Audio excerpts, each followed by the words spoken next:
Okay, I'm going to call to order this regular meeting of council. First, I'd like to respectfully acknowledge that this meeting is taking place on the traditional territory of the Stanawas First Nation. First item on the agenda is adoption of the agenda. I'll simply make the motion that the June 8th, 2022 regular council meeting agenda be adopted as presented. Is there a seconder? Second by Councillor Gusselbart. Any discussion on the agenda? Okay, hearing or seeing none, I will move to calling the question. All those in favor and opposed, that's carried unanimously. And that takes us on to public hearings under agenda item 5. So we have the District of Lantzville zoning bylaw number 180/2020 amendment bylaw open bracket 6935 Dickinson Road, close bracket number 302/2022.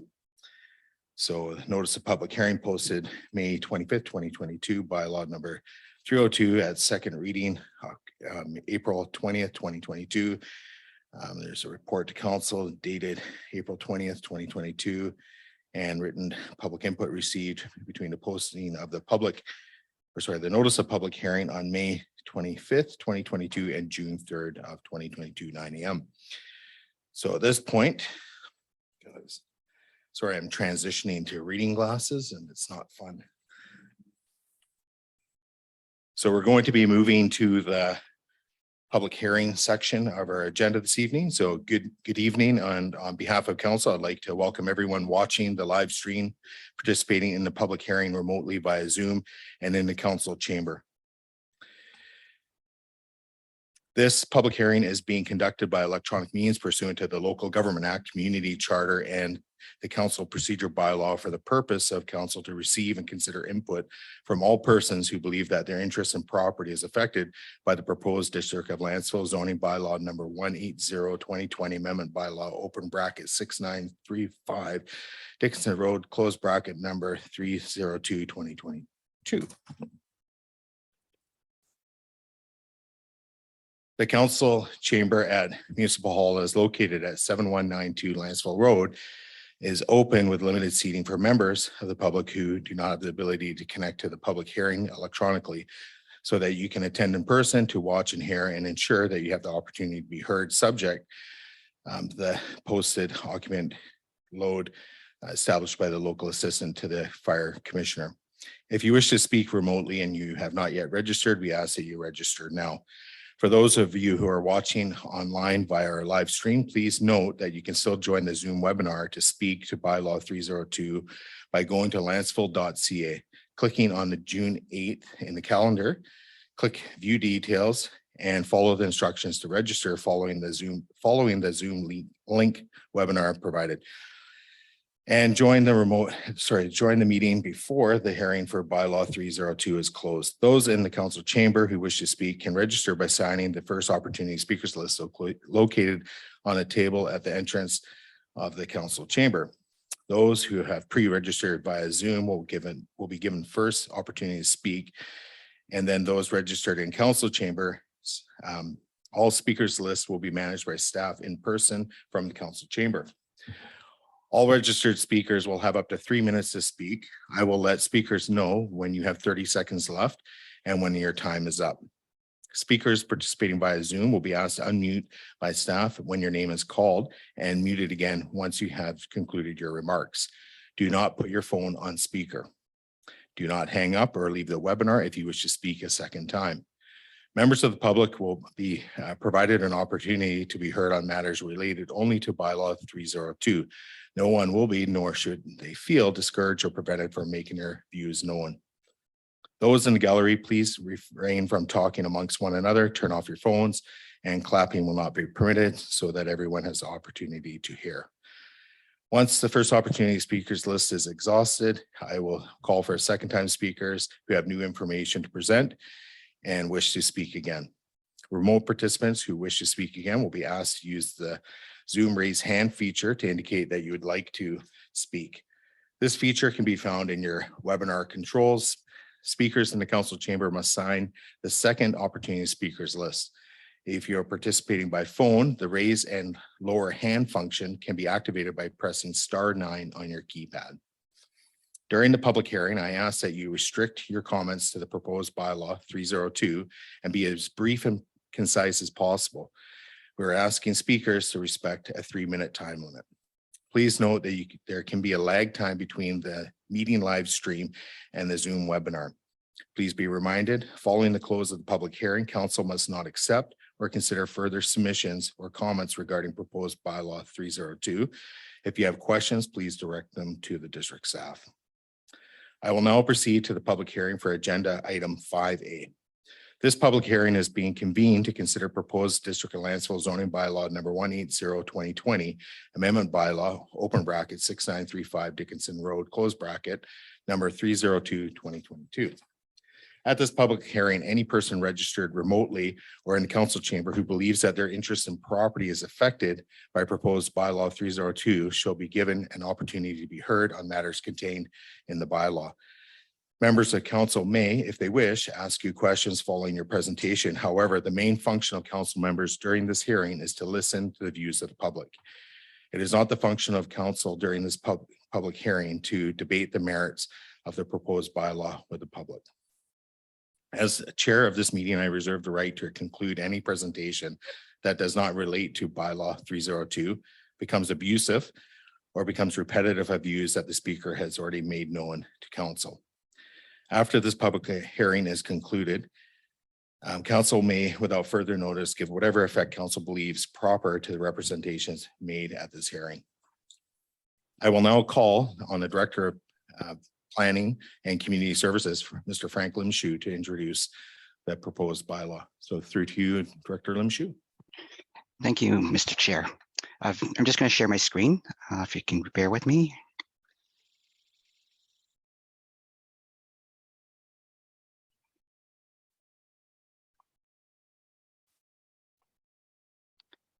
Okay, can everybody see that? There should be a map in front of you. Yes? That is correct. We can see. Okay, thank you. So as indicated, the proposed public hearing relates to the property located at 6935 Dickinson Road. The property is highlighted in gray on the map here. Should be noted that only a portion of the property is going to be rezoned, or it's being proposed for rezoning. The subject property is approximately 1.85 hectares or 4.57 acres. It's currently zoned future study area, and the proposed zoning is to change that to residential 5. The property is currently designated residential under the official community plan. The map that you see on your right outlines the proposed subdivision. Should the zoning bylaw be ultimately approved, the applicant is wishing to subdivide the property further. And so this map illustrates the proposed subdivision layout. So here's Dickinson Road. As you can see, it indicates the existing house and buildings on the site. But the actual subdivision is going to take place in this area here. And that's the area that's subject to the rezoning. As I mentioned, should the zoning be approved, the subdivision would accommodate 8 brand new lots. 1, 2, 3, 4, 5, 6, 7, 8. The proposed development also would include constructing Owen Road through to the neighboring property to the east. The long-term vision is for Owen Road to ultimately connect up to Shook Road. The subdivision proposal also would include a cul-de-sac, which would service 6 new lots. The last thing I want to mention is that as part of the rezoning application submission, the applicant has agreed to provide cash contribution of $3,000 per lot, up to a maximum of $24,000. That's basically 3 times 8 new lots provides the $24,000. In addition to that, the applicants also indicated that they would provide up to $10,000 for a speed reader. With that, I'll stop sharing my screen and pass it back to you, Mr. Chair. Okay, thank you, Mr. Limshu. At this point, I will call on the applicant, Mr. Toby Seward. of Seaward Developments if he wishes to speak to the application for up to 10 minutes. He's not on the call. Okay. That's easy then. So at this point, I will be calling for first-time persons registered remotely and in council chambers who believe that their interest in property is affected by proposed bylaw 302. Please wait for your name to be called, and when it is your turn, state your full name and civic address. So through to staff. So it'll be Joan Jones. Okay, so through to Joan Jones, if you can please state your full name and address for the record, please. And then Yes, thank you. My name is Joan Jones. I reside at 7255 Ellesmere Drive in Lantzville. I do not support this plan. My primary objection is the complete absence of dedicated park space. Some people may feel this is okay in a growing community. That is not my opinion, and there are many reasons for that. Green space in Lantzville's new communities is given a high priority in our OCP. And this is a document, as you know, that took years to complete, reflected the will of residents, and was passed unanimously by this council in 2019. Green spaces get residents out of their homes, but not into their cars. Young and old can walk, bike, scooter to a local park to play, have a picnic, weed a community garden. All this benefits the mental and physical health of residents, and very importantly, it strengthens community bonds. Green spaces are educational for all ages. They connect the generations to the land. When we connect to nature, we develop understanding, appreciation, and caring for our environment. Adults don't have to drive to one of the few already overcrowded parks in Lantzville. These green spaces provide a ground area for infiltration of water runoff. They provide habitats for insects, birds, and other wildlife. Their trees increase the canopy over Lantzville, a community rapidly losing its trees. Economically, it's wise to hold on to green space. The money contributed to the city for a buyout is far less than the cost of buying green space. Once gone, gone forever. The OCP puts a high priority on green space within communities and greenways connecting communities. This plan does not fully comply with the OCP recommendations. In conclusion, a little community park has an enormous value. Thank you. Yeah, thank you. Through to staff, do we have any additional remotely registered speakers? Okay, hearing none, so we have an in-person list. Yes, you're now into the in-person list. First speaker up is Jonathan Lerner. Again, just stating your name and address for the record, please. Good evening. My name is Jonathan Lerner, and I'm a resident of Lantzville at 8354 Bayview Park Drive, and I'm here to speak on this zoning proposal. I'm not specifically either in favor nor opposed to this particular development. Rather, I am here to address flaws that can be corrected and improved to make it more acceptable. My first point is with regard to parkland. There is a proposal here to abandon highly necessary, limited, and coveted parkland in this development in exchange for a one-time cash buyout. I believe this is short-sighted and poorly serves the residents of Lantzville. Cash is a temporary commodity that can be easily exhausted. And as we have seen, the district's budget has grown at an enormous pace, making it clear that money is easy to spend in Lantzville.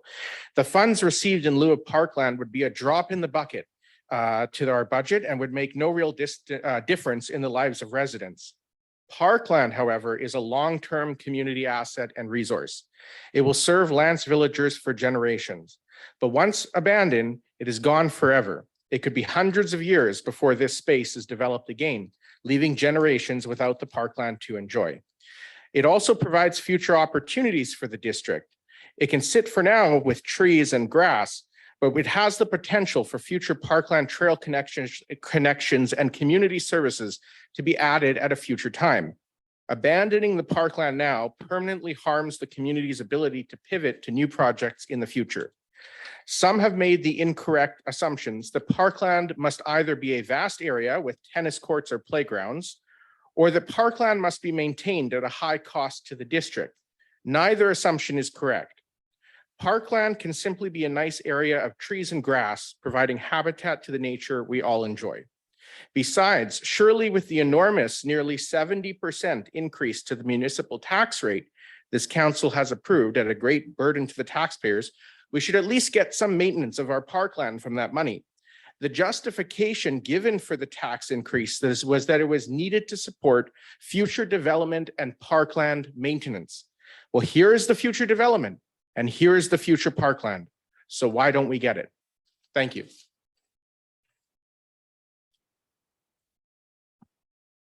Next speaker is Brian Blood, followed by Hans Larson. And name and address for the record, please. Brian Blood, 7075 Gillette Road. I don't have a lot of problem with this particular development. I hope that Jack and Jackie are able to move ahead with it. My main concerns are with how the district has kind of failed to provide the kind of leadership that would have been helpful to the de Jongs in laying this out. And one relates to Parkland, as has already been mentioned. I think we've missed an opportunity here with the property that's being developed next door right now, with the de Jong property, and eventually with the property between there and Shook Road, that we've missed an opportunity to create a pedestrian trailway in a green and pleasant environment across all of these lands to Shook Road and May Richards Bennett Park in Nanaimo. This is the kind of connectivity it's in the OCP that we should be doing this. It's something that we've always wanted to do. And I think the district has missed that opportunity here. And if there's a chance to go back, I think we should. The other one is the amenities. And again, the de Jongs are providing $3,000 per lot, and there will be the equivalent of 5% parkland contribution, although I wonder how that gets calculated. $3,000 a lot amenity value isn't enough, and yet the district has kind of set that figure and stood behind it. If we could go back, and I think it should be at least 5,000, maybe more. If you consider how much profit the people who are developing this will make on these lots, I think $3,000 a lot for amenities is a pretty paltry sum, but that's on the district, not on the de Jongs. Okay, next speaker, please. I already called that it was Hans Larson. Okay, Mr. Larson, if you wish to come to the microphone, please. You're looking for red or green? It's on, so you can just state your name and address for the record, please. Hans Larson, 7010 Owen Road. Mayor and Council, based on the information that I've been able to ascertain regarding this proposal, I'm inclined to be opposed to the rezoning for a property in the future study area of East Lower Lantzville, an area where good planning principles say we need a buffer between us and the city of Nanaimo. Unfortunately, I'm unable to tell you how strongly I'm opposed because I lack the information required to be able to make that determination. You see, after 3.5 months of cajoling and waiting and receiving several commitments from CAO Campbell, I still don't have the answers to several important questions that I have asked. I feel strongly that this is not very professional or democratic behavior. Sadly, this is far from the first time that this has happened in Lantzville to myself and others who are interested in the community. In the April 20th, 2022 report to Chief Administrative Officer from the planner on this proposal, staff wrote, the proposed development will be consistent with the OCP policies, subject to the answers that I should have received from staff regarding OCP section 527.2. I don't believe this to be true. The second part of staff statement belies the fact that inserting a pocket of 0.29 to 0.41 acre lots with up to 16 dwelling units into the neighborhood where the average surrounding lot size is 2 acres and the smallest, in spite of a rezoning approval for the property immediately to the west, 1/2 acre, will simply not blend in. In the absence of any future study, planning and land use analysis, it will also continue a very bad precedent for the numerous large vacant and semi-vacant properties adding up to at least 41 acres in our neighborhood. When council considered the Sabrina Lantzville Road rezoning about a year and a half ago to the same new R5 zone and refused its second reading, some of you had stated that it's not in keeping with the neighborhood, and I don't think it's appropriate for that area of town. The same goes here. Finally, the provision of $10,000 for a speed reader board as a deal sweetener is a red herring. Since we don't very often have any data on how successful they are, if at all, in reducing speed. At least until recently, we also don't gather any ongoing speed data for possible future police enforcement. As had been previously so succinctly stated in some official community area plans, About 30 seconds. residents, through their participation in the planning and public hearing process, just like this one, are the final arbiters of community values.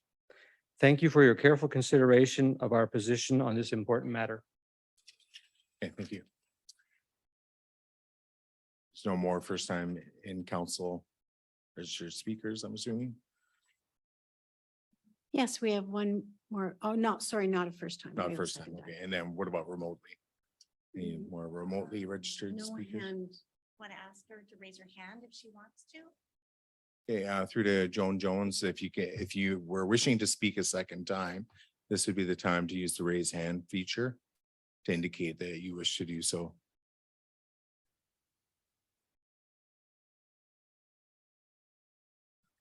Just giving a little pause, because there may be a lag.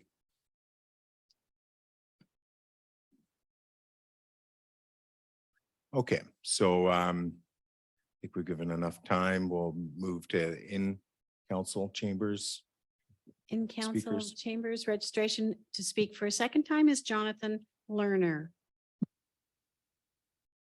Yeah, again, name and address for the record, please. Thank you. My name is Jonathan Lerner and I'm a resident of Lantzville at 8354 Bayview Park Drive. My final point on this proposal is with regard to proper process deciding on parkland, among other things. I've looked at the studies performed on the various areas of Lantzville with regard to parkland.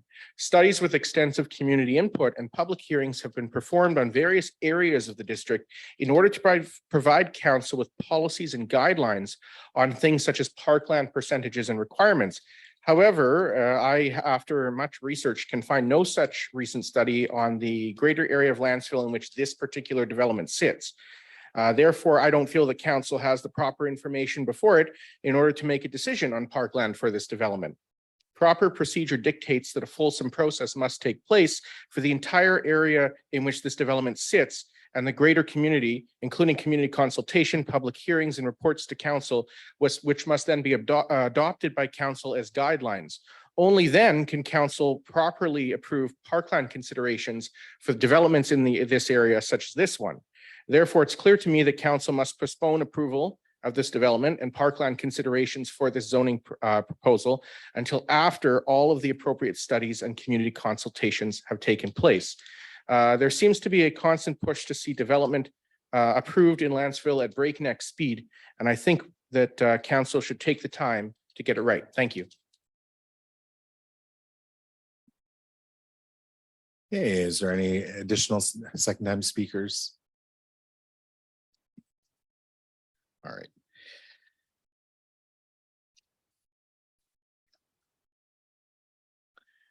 Should be following my procedure here. So again, I'll call for a second time for persons registered remotely and in council chamber who have new information to present and wish to speak again. If you wish to speak again via Zoom, use the Zoom raise hand feature to indicate that you would like to speak again. This function can be found in your webinar controls. If you're participating by telephone, you can use the raise hand feature by activating it by pressing *9 on your keypad. If you're in the council chambers and wish to speak again, you must sign the second speaker's opportunity list located at the table at the entrance to the council chamber. So again, I would just call for a second time. Okay, before declaring this hearing for proposed bylaw 302 closed, I'd like to reiterate that following the close of this hearing, council must not accept or consider further submissions or comment regarding proposed bylaw 302. I will call for a third and final time for persons registered remotely and in the council chamber who have new information to present and wish to speak again. So Um, remotely, I have the applicant, an email from the applicant, Toby Seward, who is trying to get on right now. He's going to try and phone in if we could give him a little bit of time. I believe you have one speaker in the chambers who would like to speak again. so there's nobody registered remotely. So we've got that squared away. And then for in person or in chamber, if you have who's wishes to speak again. Okay, so yeah, just come to the podium, state your name and address for the record, please. Yeah, Hans Larson, 7010 Owen Road. I just wanted to say that I just realized that I'd been speaking through my mask to you the previous time, so I was hoping that I was heard and understood. If there's any area that you would like me to cover more carefully, if it wasn't be able to be picked up, I'd be happy to do that. I'll speak for myself, but I thought I could hear you perfectly fine. Thank you. And through the rest of the council, if there's seems to be agreement. Okay, thank you. Through the Director Coates. I'm just wondering if you want to take a recess for a few minutes and I can give him a call and see what's happening with the electronic Okay, access. so noting that the time is 6:26, we're going to recess for, what do you figure, 5 minutes or 10 minutes? Okay, 5. So we'll recess till 6:31. Thank you.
Okay, so through to council, I'm going to call this meeting back to order. So through to Director or Councilor Proctor. You're there.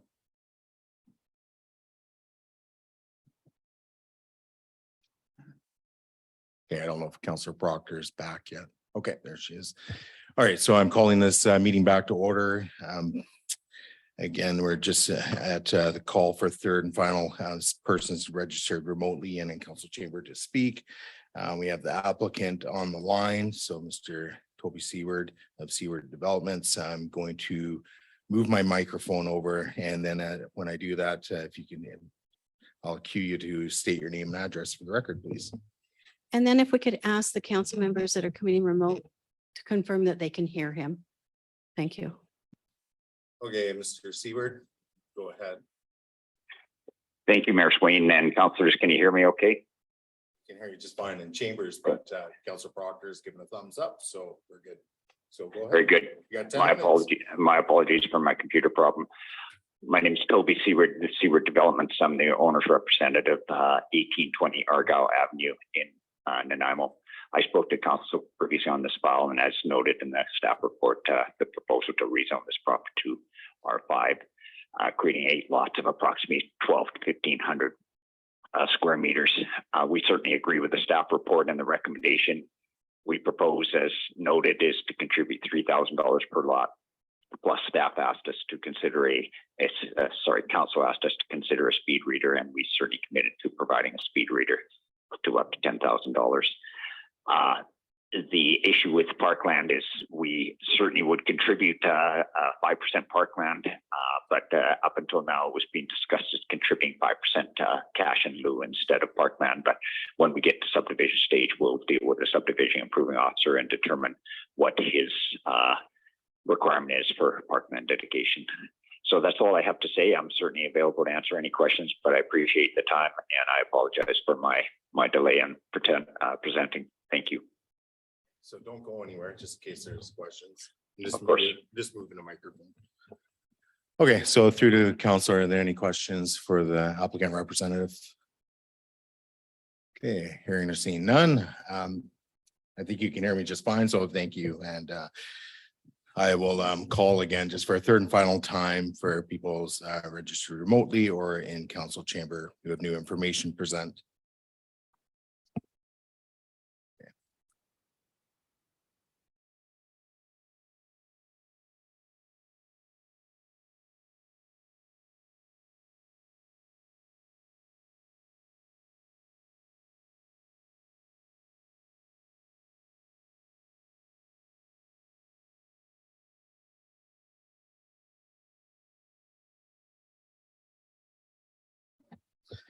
Okay, so at this point, I'll flip my page.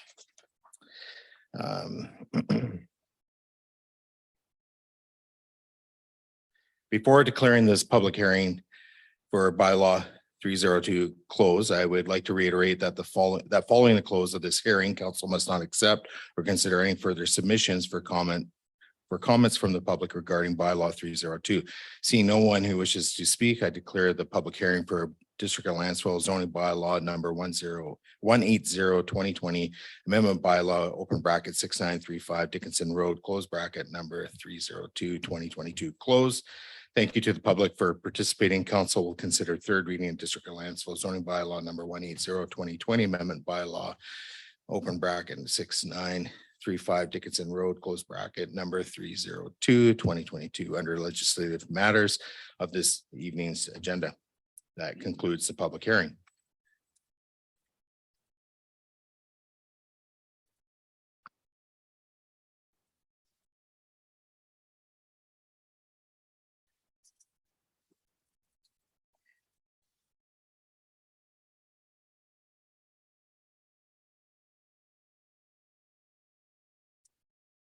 Okay, so through to council, we're now on to item 7 of our agenda, the consent agenda. I'll just simply make the motion that or actually, before I make that motion, is there any items being requested to be removed? Okay, hearing or seeing none, I'll make the motion that the recommendations listed for items 7A through 7D in the consent agenda be approved. Is there a second? Seconded by Councillor Gusselbreck. I will move to call in the question. All those in favor and opposed, that's carried unanimously. That takes us on to public input period. So I will read the preamble and then we'll move to those registered remotely and then in person.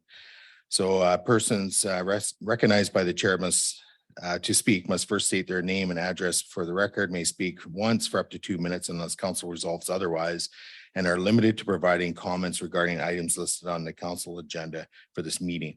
So this excludes all public hearing topics or items related to public hearing topics. Comments must be directed to the chair and are not to be directed to individual council members, staff, or the audience, and must not include personnel issues. So through the staff, are there any individuals registered remotely? No. Okay, there is. Okay.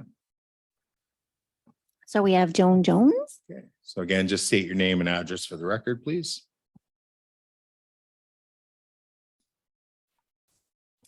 Thank you for the opportunity to speak. My name is Joan Jones. I live at 7255 Ellesmere Drive.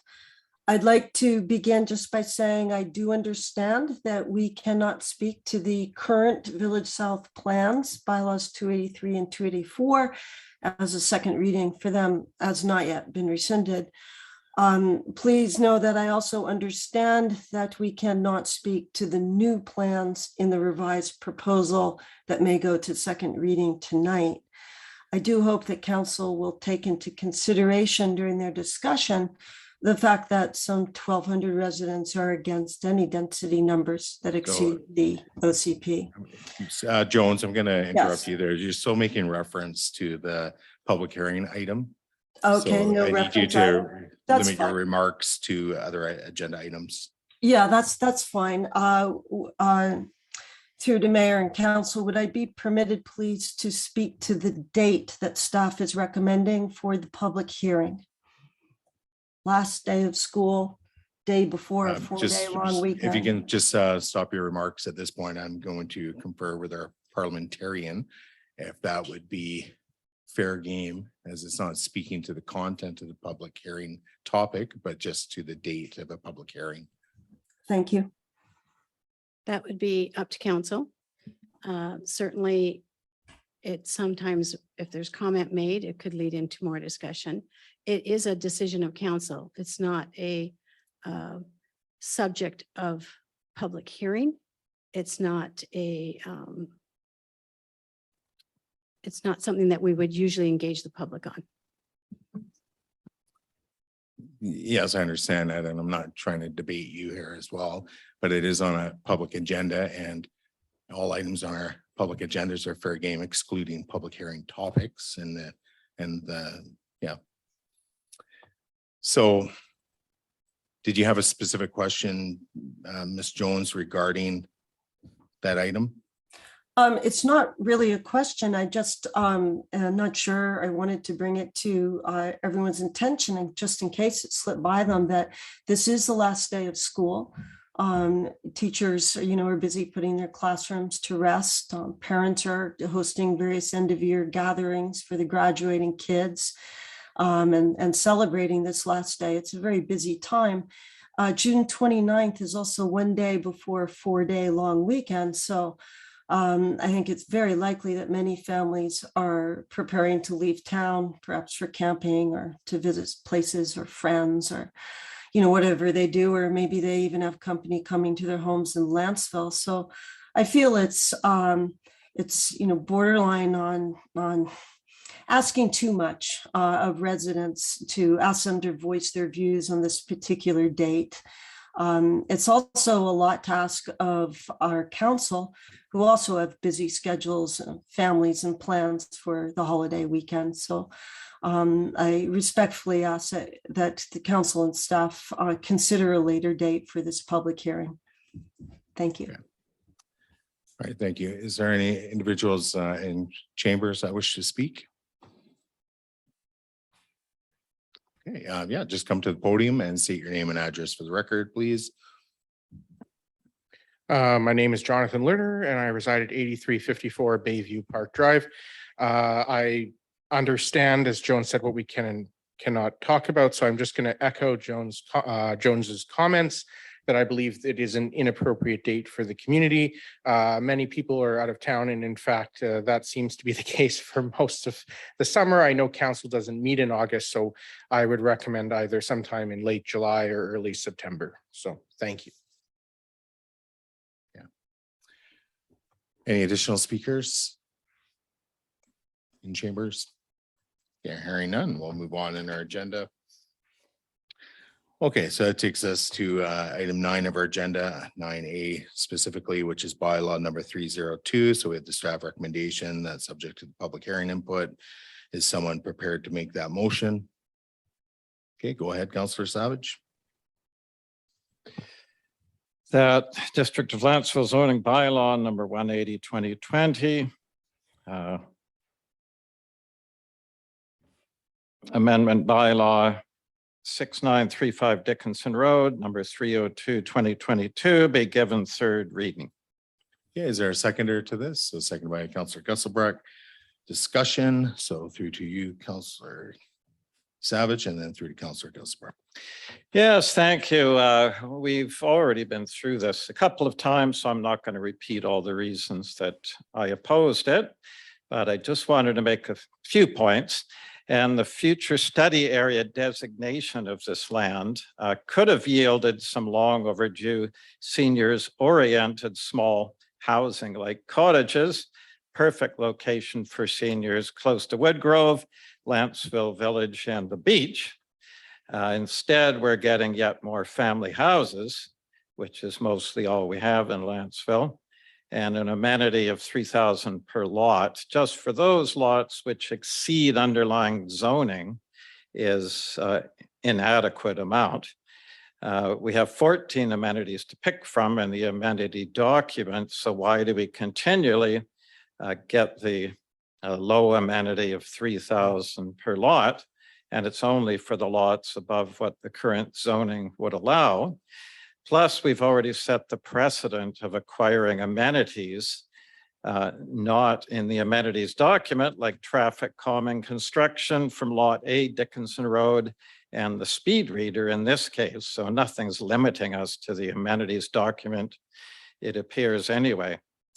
Also, it's contradictory to the OCP not to require parkland above the mandatory 5%. All we seem to request is cash in lieu of 5% park, the same amount which is mandatory for subdivisions without rezoning. And cash in lieu is never more than 5%. And the cash in lieu is always much less than the market value of the parkland. If we had to buy the equivalent, it's about a third as much. So in the OCP, the thing I'm referring to, it states the district may apply a bonus density in residential areas outside special plan areas without amendment to this plan, meaning the OCP, where the development plan includes parkland acceptable to the district in addition to the required 5% dedication required under the Local Government Act, and a community amenity contribution is required as well. So anyway, I've gone over all that, given my reasons to oppose it. And I'll just say for the parkland, I'm looking for green corridors for future trails wherever we can in every single rezoning. So now the thing I'd like to point out here, I'd also like to see the 3,000 per lot for this applicant be applied only to those lots which are additional to the underlying zoning of 2,000 meters squared minimum lot size. It's unfair for the former planner to create a future study area. Then he said about 2 years later, it's no longer feasible to have one, and we should just go with the residential zoning, but then stick properties within the zoning of future study areas with the zoning of 1 unit per 10 hectares. So this applicant, I think to be fair, because this is what's been done with other applicants, should only be paying the 3,000 for additional lots above what the underlying zoning of half acre or 2,000 meters squared would yield. So that would come to 2 or 3 lots, and that's it, which I know that contradicts my idea for more, but I believe in fairness, and I find it's very unfair anyone in the future study area that gets stuck with this. And we've already set the precedent of the underlying zoning, meaning the zoning that it was before the future study area. And that was 2,000 meters squared minimum lot size for this lot. And for the lot next door, Lot A Dickinson Road, it was 1 unit, and that's it, because it had already been subdivided. That's why they paid the full amount. So anyway, I would like to see that. And the 10,000 towards the speed reader seems to be inadequate, as we were told it'll cost 15,000. Through chair to staff, Director Limshu, all that's required, or all that's been stated in this document, is that it's up to 24,000. Is it possible to charge just $3,000 per additional lot in terms of fairness?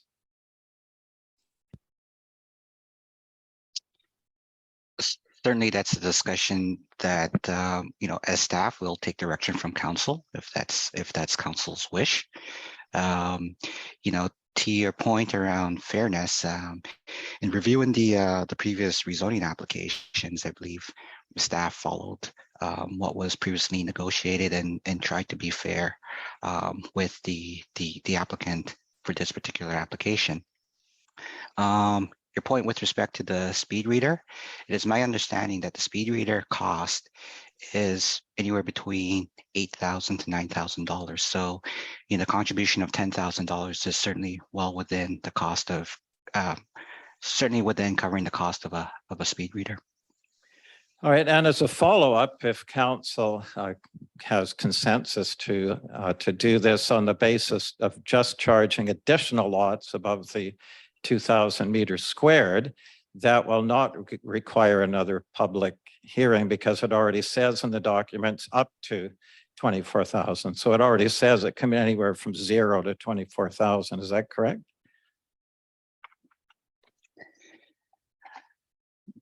That's correct. The way the document currently reads, and as part of the package, there's a draft covenant which basically articulates the conditions and the provisions for the amenities related to this rezoning. For every new lot, the applicant would be required to pay $3,000. If that condition changes, then certainly we'll have to amend the draft covenant to reflect that. All right, thank you. Anyway, I would suggest that to council in the way of fairness. The precedent was Harvey Road, and it only paid the $3,000 for additional lots above what the half acre 2,000 meter squared zoning would allow. Only those additional lot it paid. So I think it's unfair that this one was rezoned to 1 unit per 10 hectares.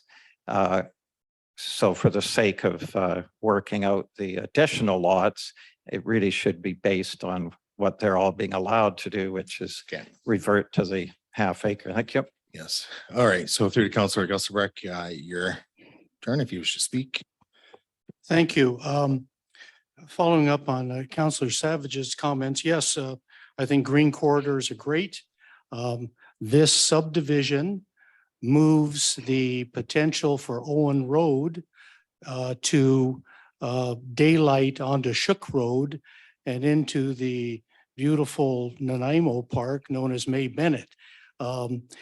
It's green on both sides, and most people walk on the side of the road, so they'll have a green corridor, hopefully daylighting onto Shook Road when that happens. I look at this, the main benefits I see of this subdivision are 2: housing and jobs. We don't need to turn the radio on or visit social media for long to hear that housing is a crisis and everybody wants more housing. This is 8 lots. It's not a 250 unit apartment building like Parksville and Nanaimo are throwing up, it seems at a rapid rate. This is 8 lots. Jobs. This construction is the biggest economic driver in BC. It may slow down, but it hasn't yet. This gives especially younger people the opportunity to start out on their career, whether it be a journeyman or an apprentice or simply cleaning up during construction to earn $20 to $25 an hour and much more, of course, if you have the qualification. So housing and lots. I would like to address some of the comments that I heard tonight during the public hearing, and I'll go from the most recent speakers backwards.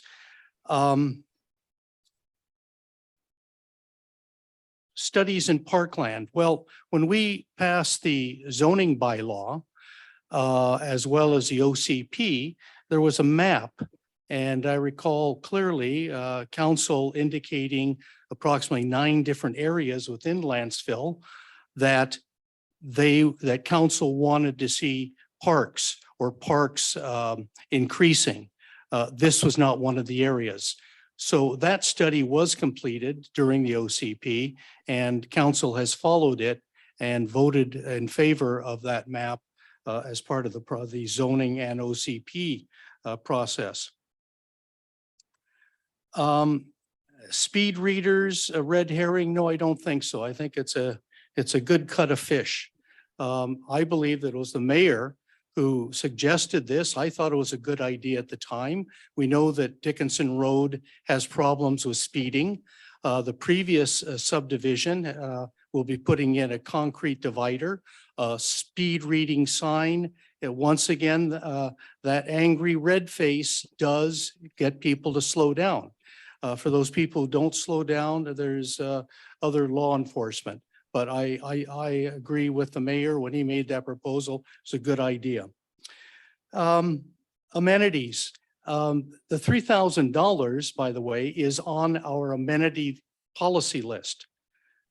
Council developed that list, that amenity policy, and there's other things on it, but the $3,000 is what it says. If council wishes to change it, council's at liberty to do that, but up till now, it hasn't.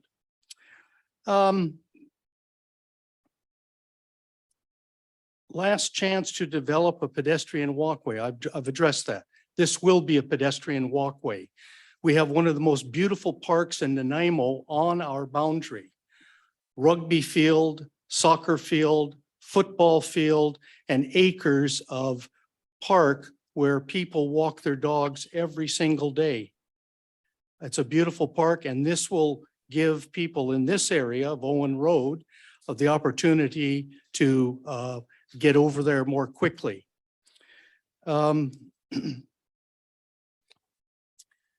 We didn't abandon anything for a cash buyout.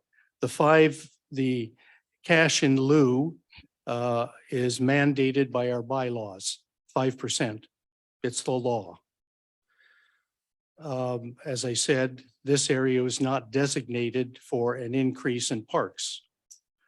Green space. I heard a comment that we need green space here because of the crowded parks in Lantzville. Well, I can't agree with that statement. I live behind Copley Park, and I see maybe 7 dog walkers during the day. This is the largest park, leaving aside the foothills, of course.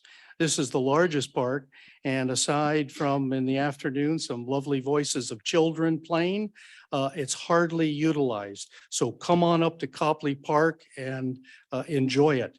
And if that's still too small for you, 1,200 acres in foothills adjoining the Woodlot 1475.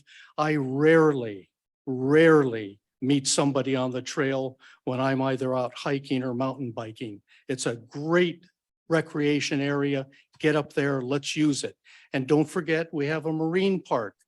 I believe some 9 acres that will be opening at some point in the future. Another great park in Lantzville to go and enjoy. So I believe we have lots of park space to enjoy. There were some comments and letters that we received. Connecting to Shook Road, yes, that's going to be a great benefit of this subdivision. Parkland dedication. Well, if you dedicate park, then you reduce the number of lots available for housing.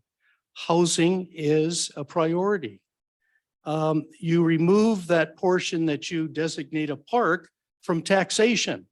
You don't collect taxes on it. And those taxes go to service the parks and provide staff time to cut the lawn and cut the branches, et cetera, et cetera. Okay, Councillor Gaspar, that's about 7 minutes now. I don't know if you. Seven, you're getting thank you. close to wrapping it up. I'll conclude my comments. Thank you. If there's additional speakers. Yeah, okay, Councillor Wilson, go ahead.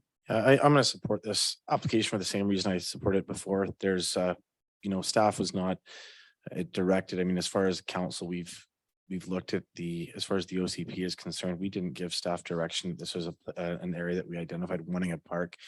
There is a park right across the street. The beach is close by, and saddling the district with the park there, it's another park that we'd have to maintain. So for me, I still support this application like I did before. Thank you. Additional speakers. Okay, I'll speak to it. In terms of, we've heard some comments about fairness. I believe that this application is being fairly dealt with in the sense that the adjoining lot was recently approved for subdivision, is underway for subdivision, was required to put in an amenity for traffic calming. So in that spirit, it just seemed natural to continue along that thread and ask for something that would contribute to traffic calming in that same area, as it is a terrible stretch of road and still lots of speeders no matter what you do, but hopefully maybe one day something will work. In terms of community amenity contributions, I've had many discussions with people about this, and I think most people genuinely agree that $3,000 is light, but as it's being stated, it is in a policy or a community amenity contribution policy, and until council changes that, it's going to remain at 3,000. But under current market conditions, it's really light. And I think most people can agree with that. There's record profits being made from land development, yet it remains at $3,000. So, I think it's something that this council or future council should be looking at, especially while the real estate market remains hot. So, and land development is making lots of money. So, in terms of planning that area and other areas that are not included in our OCP, this is definitely something needs to be looked at and addressed. I've spoke to this before. In terms of doing an OCP review at some point in the future, I think it's paramount that we do this. It will clean up a lot of the issues that people have around, including council has around our current OCP, but it also will provide that clear direction on areas such as this, so we can better deal with them. But like I heard one speaker mention, we are setting precedents there, and it's truly that. This will now be the second lot that we are setting a precedent for this type of development in that area. Is it the right type of development? I'm not too sure. Has the community been consulted on this? No, they haven't.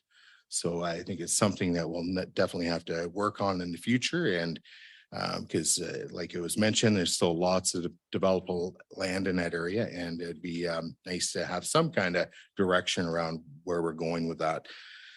In terms of parkland, not all parkland has to be developed into little tot lots and manicured parks. I look at the one on the corner of Sebastian, and I think it's quite lovely that it's just a treed lot. There's nothing wrong with a treed lot. Doesn't require or doesn't create a huge liability or burden to the municipality. But we should be making a greater concerted effort to maintaining green space, no matter how little and where it's located. But that's just my opinion. So those are my remarks for now. I'll open it up to additional speakers or first-time speakers before I go to second-time speakers. Okay, second-time speakers. Okay, Hearing or seeing none, I'm going to move to call any question, and this is on third reading. So all those in favor and opposed, doing that, Councillor Savage is opposed. Third reading carries. Okay, that takes us on to bylaw number 298.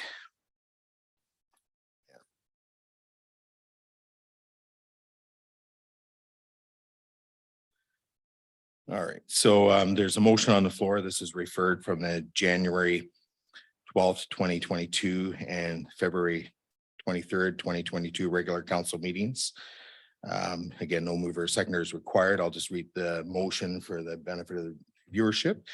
That the second reading of District of Lantzville zoning bylaw number 180/2020 amendment, open bracket miscellaneous, close bracket, bylaw number 298/2021 be rescinded. So that's, we don't need a mover or seconder on it, but in terms of speakers, so Councillor Gusselbrook and then Councillor Savage. Yes, due to the size of the agenda, my motion is this motion be referred to the July, I believe it's July 6th meeting. If staff could confirm that that's the next regular meeting.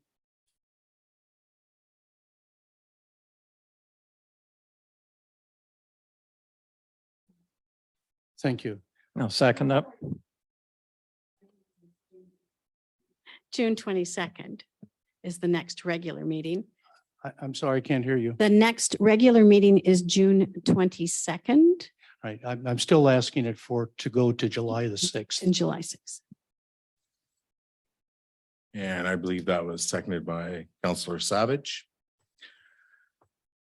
Okay, so a debate or comment on just the date of the referral and a reason for it.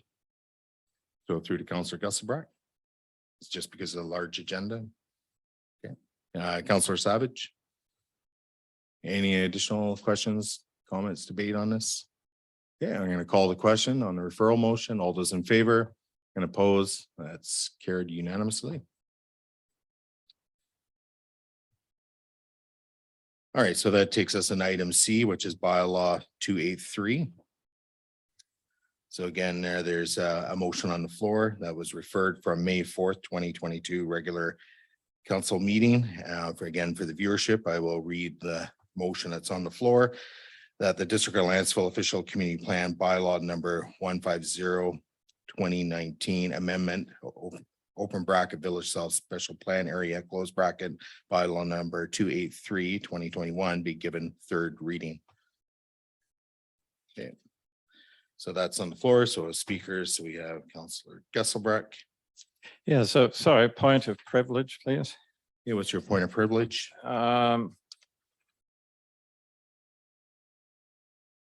You just read the first. Oh, I see you. So this is the motion that's on the floor. I just read it out so the people watching and also people in the gallery know what we're talking about. But this is the motion that was referred back to staff to deal with that. All right, so just to clarify, you read that District of Lantzville official community plan bylaw number 150/29 amendment, village south special area plan bylaw number 283 be given third reading. That is the motion that's on the floor. Yeah, thank you. Okay, so speakers list, we have Councillor Gusselbrook. Go ahead. Yes, thank you, Chair.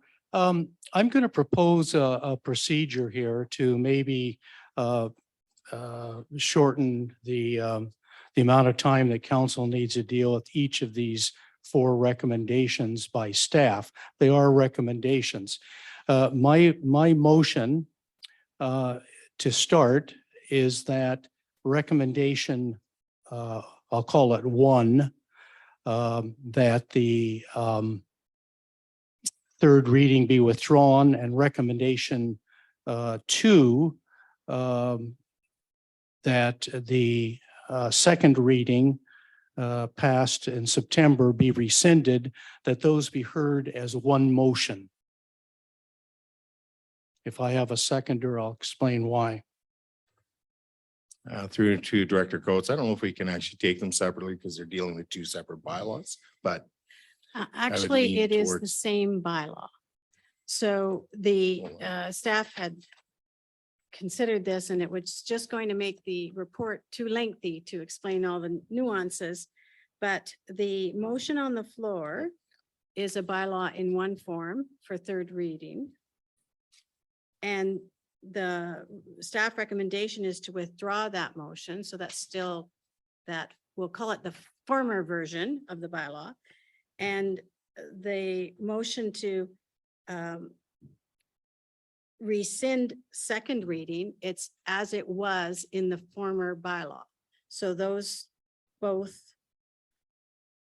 the two motions he's combining, the staff recommendation, what we'll call 1 and 2, are the same bylaw.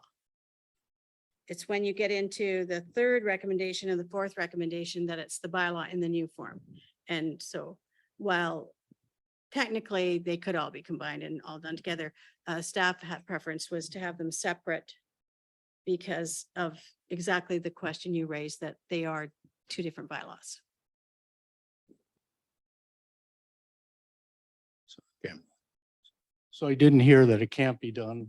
What's? the Well, rule of council would the have to chair? agree and it'd be by unanimous Well, consent. what you're doing is you're making, there's a motion on the floor that the bylaw be given third reading. Now you're making a motion that the motion on the floor, so it's exactly, you're making the motion on the floor exactly as it stated in item 1, and then it's, and further that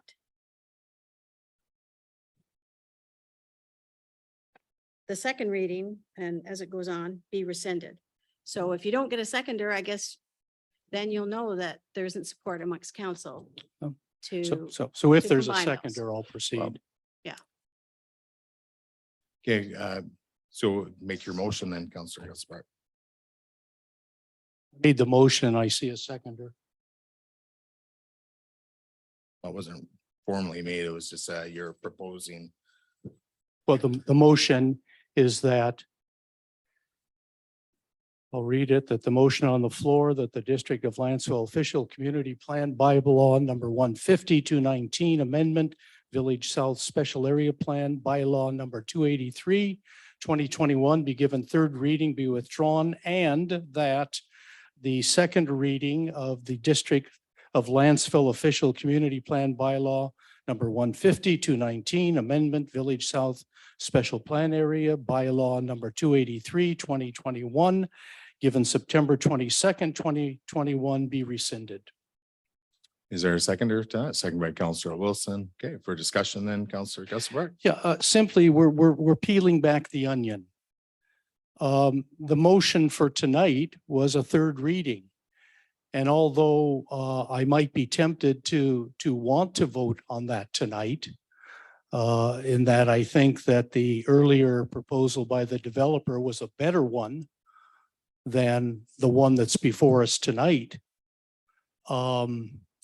I'm persuaded that we get on with it, hear what council has to say, debate this, and move on to whether we want to give it second reading and whether we want to set a date for the public hearing. So those are my reasons. Speed up the process a bit. Okay, Councillor Wilson. No, I agree. We're just simply wanting to, by doing this, is just taking a step back to take a step forward so that that it can move to a public hearing. So if that's what we so choose as a council. So yeah, I support voting on these together. Any additional speakers? So Councillor Proctor and then Councillor Savage. I support hearing these two motions together for the sake of efficiency. We have a long meeting and I think that it would be in our best interest to deal with both motions at once.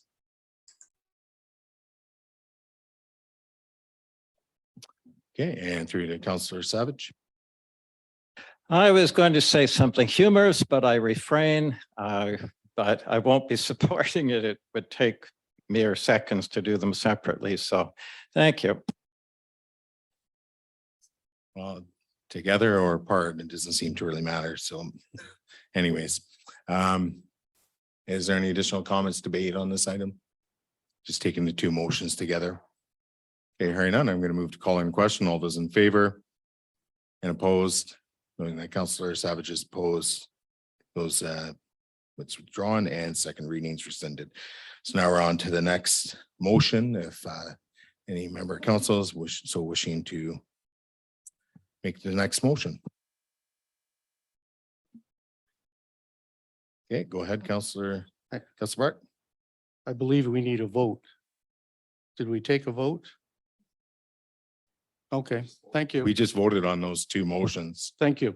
That's why I Oh, said, as a point of privilege, what's please. your point of privilege? Councillor Savage? My understanding, we were just voting on whether or not to combine them. Not That's at what all. the vote was. So unless council wants to reconsider that, the vote that we just conducted was to withdraw third reading.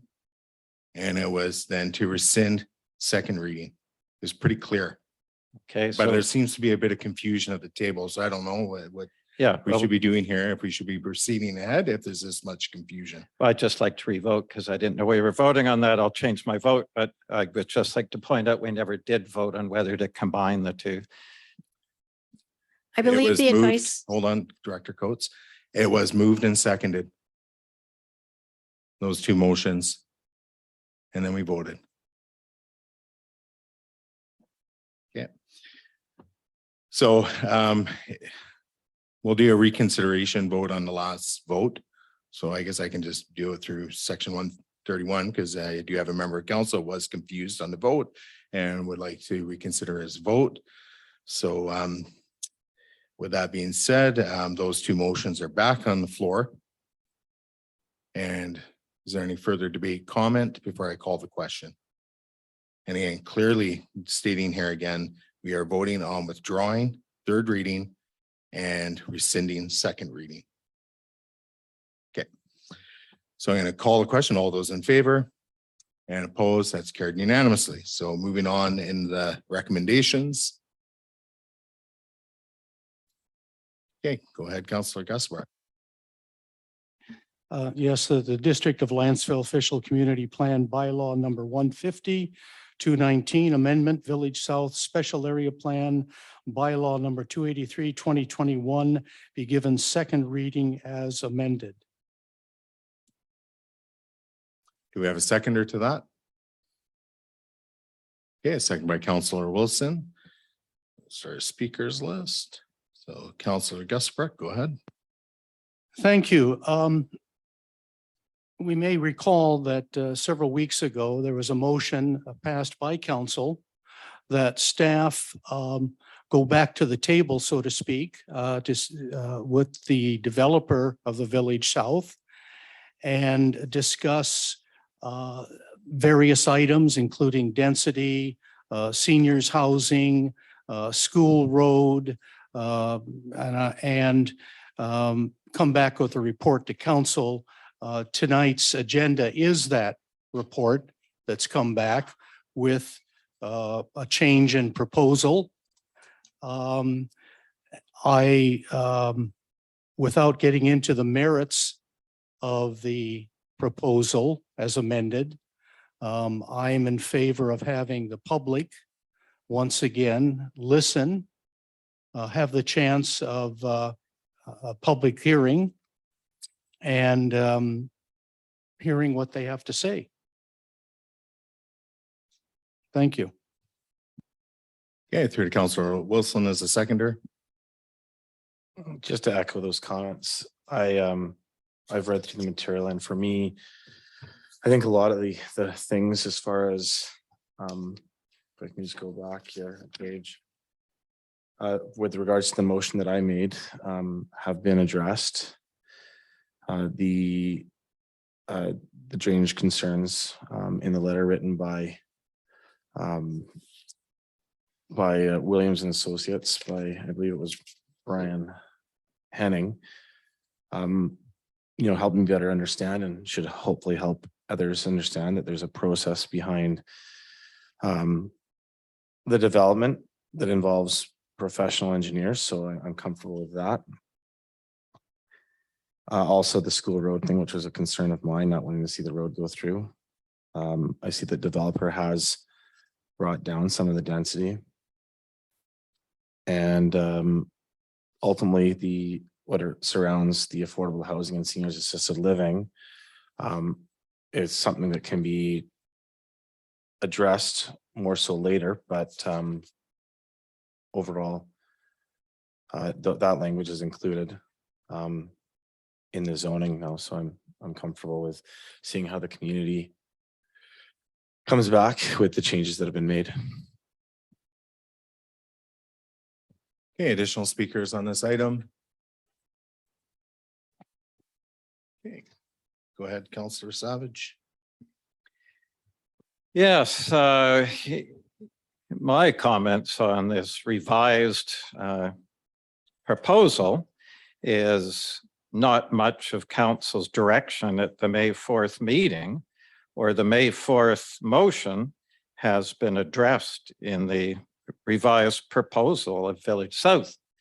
So the May 4th motion reads that the motion on the floor be referred back to staff to work with the developer to improve their application and address the community's concerns, not limited to drainage, Lantzville School Road, density concerns, and stronger language around affordable housing and seniors assisted living.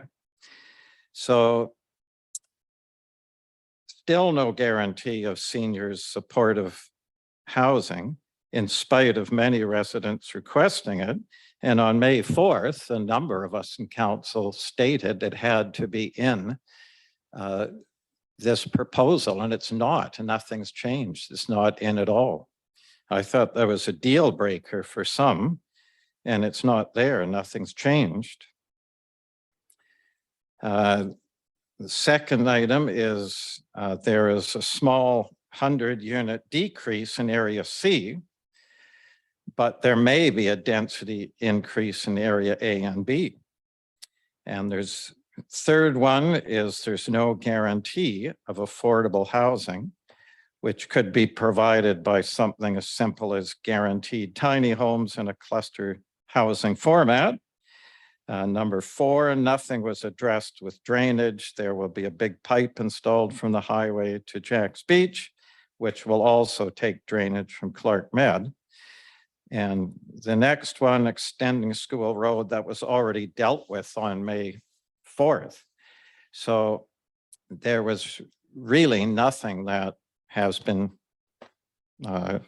changed except the very small density decrease of 100 units, which is a far cry from what residents, 95.8% of 1,221 residents, they called to be in the range of up to the 389 units plus 100 units for senior supportive housing. Well, there's 0 senior supportive housing guaranteed, and 632 is a far cry from 389. So that's a difference of 243 more units, which is a 62% increase in the 389 figure. Now, I've done a summary of exactly what's changed in this revision, and it's not much. So we've gone from 732 units to 632 purportedly. That's 100 units less, maybe. And the park's gone from 4.34 hectares up to 4.85 hectares. That's 0.51 hectares more. The play field plus $1 million has gone to no play field plus 1.5 million cash. So that's a difference of no play field and 500,000 more cash. The $3,000 per lot amenity has gone from 2,196,000 down to 1,896,000. That's 300,000 less cash. So the total difference in cash is we're getting 200,000 more in cash. So just to summarize that, that's 100 units less, 0.51 hectare acres more park, no play field, fire, and then total $2,000 more cash, and that's it. So that's the summary of it, but the big one for residents is the density and reducing it by 100 units. It's not following the council motion, it's direction to address the community's concerns.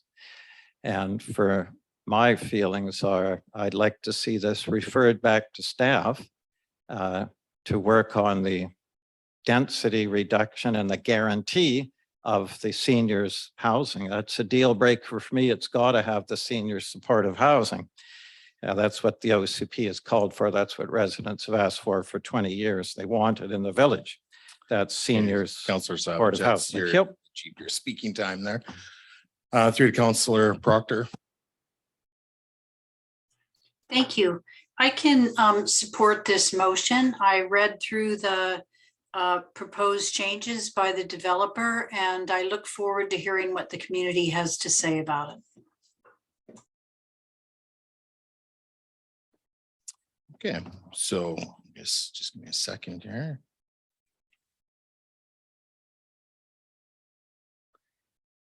All right, so here we are back at second reading with some proposed amendments. It's been an interesting ride thus far with this application. When we were originally at second reading, the whole premise to go to the public hearing was, you know, we'll deal with the details later. Let's get on with it and talk to or find out from the public what the public wants or what they think, about this application, and let's listen to them and get the feedback, and we'll work with it and go from there. Now fast forward to today's meeting and what we have before us, and I don't see an application that has really changed all that much. I'm concerned about a number of things within the application still. I don't think the direction council gave to staff to follow up the developer was done as I believe we requested, and even in the staff report itself, I believe it's on page 56 of our agenda under the proposal, last paragraph. It says, as per council direction, the applicant has discussed, so the applicant, not staff or council, has discussed the various items identified in the council motion C-2262 and has revised the proposal to amend our OCP and zoning bylaws to establish a new village south special plan area to be attached to the OCP and corresponding village south special plan area zone, and so on. So the interesting thing about that is even at our last meeting, there was some debate over who should be writing our bylaws or policies and so forth. And here we are, it looks like our applicant is writing our bylaws, which I find quite interesting.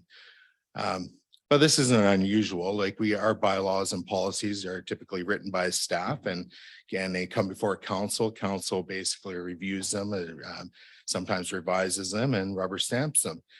That's not unusual, and we've done this before with other applications. But again, who's really writing this policy or this ultimately this bylaw? It's the developer, so it's not council. Go back to the original second reading and let's let the community have their say and let's listen to them and so forth. At that time, it was interesting because again, we'll deal with whatever changes need to happen after that.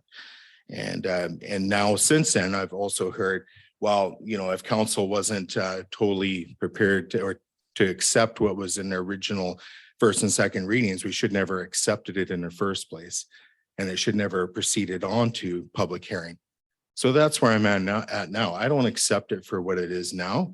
So how can I, in good conscience, move forward to a public hearing, knowing that, if we're going to make all the changes and kick it back to the developer, it should be done now. I don't accept it as where it is. I have issues with the zoning bylaw as it's written. I don't know why it's not somewhat consistent to the Clark Med subdivision. In the zoning bylaw, it clearly states in the table the total number of units. In this one on page 30, there's no table clearly stating the total number of units. But I have been told that, oh, that's okay, we'll just take care of it at the next step. which would be the phase development agreement, or perhaps we'll amend the zoning bylaw to have it in the table. Well, I don't see it in there, and I have no comfort in moving forward until it is in there. These are important details. It gives certainty to everybody involved, all stakeholders, all residents of Lantzville. You know, I'm not interested in you know, moving forward until some of these details are worked out. You know, I go to page 58 of our agenda, and we have the table comparing the 732 units to the 632 units. And I go halfway down that page and I look at the, or actually more than that, about 2/3 or 3/4 of the way down that page. And it talks about the cash contributions. And you know, on the left-hand side with the 732 units, it talks about the 2,196,000. That would be the cash contribution. And then it goes to the other side of the 632 and it says, okay, this is going to be, oh, where is it there? Well, it's broken. Oh, yeah, down at the bottom there, it goes down to 3,396,000. But what's interesting there is on the left-hand side with the 732 units, it just leaves out the $1 million contribution with the playing field. And I know that sometimes, you know, information and can be difficult to keep track of and the semantics and so forth. But the interesting thing is in the last community flyer that we got from the developer, it actually, I think I brought it this evening, if I can find it in my, yeah, here it is. It states right in there. So should I find it here? Oh, geez, yeah, here it is. So I grabbed the wrong one. Oh, here it is. Yeah. So on the last page, under parks and open space, the second bullet, it says 3.3 acres and $1 million towards construction of a playing field. So in my eyes, or my view anyways, that would be a contribution. So I don't really see the change. And the interesting thing is we're actually reducing the number of units and the contributions about the same. It's rather confusing in a bizarre way, but anyways, you know, even with the 1.5 million suggested that it goes towards infrastructure, that's basically going towards the bare land. That's no prep done whatsoever to those lands. We just take the community service lands as is, and the developer has to do nothing. And that's my understanding. And I've reviewed that with staff, and I believe that's been confirmed. So are we getting more? Are we getting less? I really don't know. But again, the information isn't necessarily complete for me. The other thing is, my time is probably running out, is just with the number of apartments. You know, one of the biggest inconsistencies I believe exists here is between our OCP and the proposed development is the apartment situation. And just doing some rough calculations, and these are my calculations, nobody else's. I can find them here. Anyways, I've crunched the numbers based on the new map that was provided in our agenda package with respect to the Village South plan. And I calculated about in areas, it would be B and C, about 59% of the total units or actually will be apartments, and they will be in that area. So 59% of the total dwelling units for the whole development that will be concentrated in areas B and C will be in the form of apartments or condos. That highly contradicts our OCP. So why we'll be moving forward, you know, passing second reading at this point, it baffles me. So at that point, I'll just close my remarks with that, and we'll open it up to additional speakers. And I apologize for council for going over. So additional speakers. So Councillor Gus. Thank you. Once again, I think we owe it to the public to hear what they have to say. I disagree totally that staff hasn't done their job by going back to the applicant.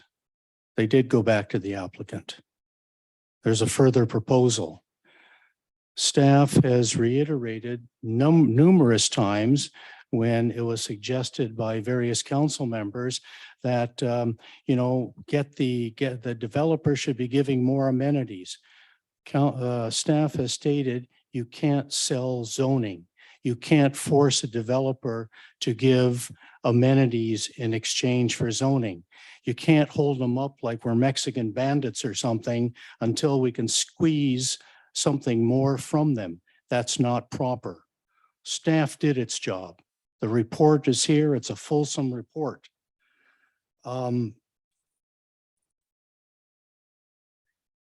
also take exception to the mayor's comment that staff brings bylaws to council and council rubber stamps them. Those were his words, rubber stamps. I take offense to that. We spend a lot of time at this table, not just at this table, but in preparation to meetings, reviewing numerous bylaws. Just look at the quarterly review we do of the bylaws, the good neighbor bylaw, the original OCP, the zoning bylaw. I can go on and on and on. We don't rubber stamp them. There's fulsome debate at this table. We don't all get what we want, but council makes a decision and we move on. I also disagree with the statement that this process is not consistent with Clark Med. We recall that process. We recall that a further proposal came back from the developer and that was considered. That's what's happening here exactly. If I recall, the main complaint, the petition was the density. Numbers like 1,500 units were being bandied about in the community in both social media and otherwise, when in fact, the number 732 came back and we heard from the public at the public hearing what they thought. Well, it's come down again to 632. As I stated, I don't necessarily think this is a better deal in some respects. We're going to miss out on $2 million in DCCs because we've reduced the number of units by 100. You pay $21,000 for a DCC. We're missing another $2 million in that $3,000 amenity. So it isn't good, but there is a point I'll bring out. And as I said, I don't want to debate this at this point, but the original proposal was 1 hectare for community services. The Urbanics report did a calculation, said they looked at what they thought was a comparable and said $6 a square foot, maybe something more. I believe that calculation is totally wrong, and not to criticize the authors, but they didn't know that we have only 2 properties in Lantzville that are community services. They went on the market after this report. They're up on Lantzville Road. One's 1.7 acres, the other 1.3. And the price per square foot that they're selling for is $44 a square foot. So what is the proposal? Well, the original was 1 hectare. The new proposal is simply 3.65 hectares.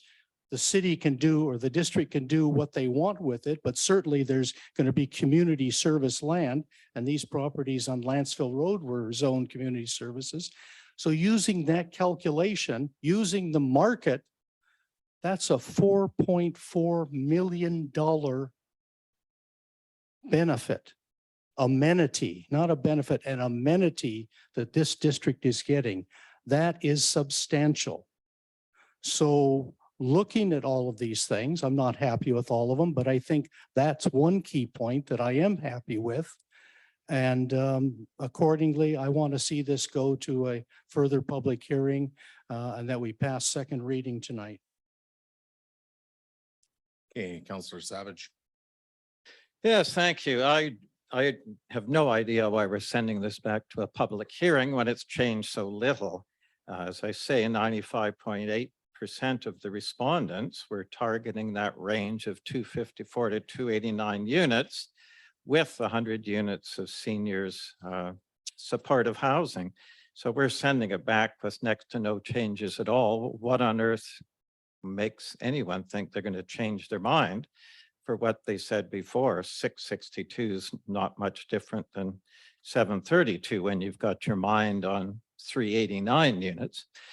So Point of now order. the other thing here is Sorry, point that of order has been called, Councillor Savage. What's your point of order? The Councillor units are 632, not 662. okay, excuse me, that's not a point of order. If you wait your turn, if you have a Okay, correction. Councillor Savage, point of order was called, so I'll deal with it.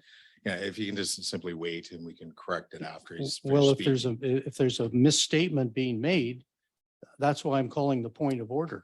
Then we'd be interrupting everyone every night for every 2 minutes. So just wait your turn, please. It's not a Okay, point of Councillor order. Savage, I'm dealing with it. So ultimately it's, again, if I feel like if it's a big correction needs to be dealt with right at that very moment, sure, I think that's fair game. But I do believe, you know, we probably all make errors and myself included. And if it needs to be clarified for the record, then I think it's best to not interrupt the speaker and just let them speak, and then we can correct the misinformation following that speaker. So go ahead, Councillor Savage. So now the other thing, there's some changes to this that has to be made before it, if it is going to proceed at all. And I've got amendments prepared to make those changes. They alter some contradictions in the documents and so on. Now, there were a number of changes made to the proposed zoning bylaw document and the proposed OCP amendment brochure document. No one told council about these changes, and only a few of them were selectively highlighted in yellow, but most changes were not. And these are the key 2 changes no one told us about. So if everyone could turn to page 89 of the agenda, that's page 89. This is section 3.1 of the OCP amendment document. You'll notice that the land area for area A, area B, and area C has been changed. The land area is now the gross area. They used to be net area after subtracting roads. Area A was 9.3 hectares, but now it's 11.69 hectares. Area B was 3.02 hectares, but now it's 3.58 hectares. Area C was 3.2 hectares, but is now 3.76 hectares. So I ask why you don't do something like this for no good reason. And there is now nowhere in any legal document the old net land areas. They are gone for good. Now, if everyone could turn to page 130 of the agenda, this is the new proposed zoning. Notice section 4, area B, states maximum density is 100 units per hectare. It says nothing else. And the only place which states how many hectares in area B is page 89, which I just referred to, where it states the area B is now 3.59 hectare. This allows area B 359 units now, a 57 unit increase over the previous 3.02. 302 units. And now look at sections 4A and 4B, which are brand new sections we were never told about. Section 4B reads, notwithstanding subsection 4 and 4A, within area A, a minimum of 1 unit shall be permitted on each parcel that meets the applicable parcel size requirements under subsection 14. So notwithstanding means in spite of or an exception to section 4, where the density is defined. So it supersedes that now.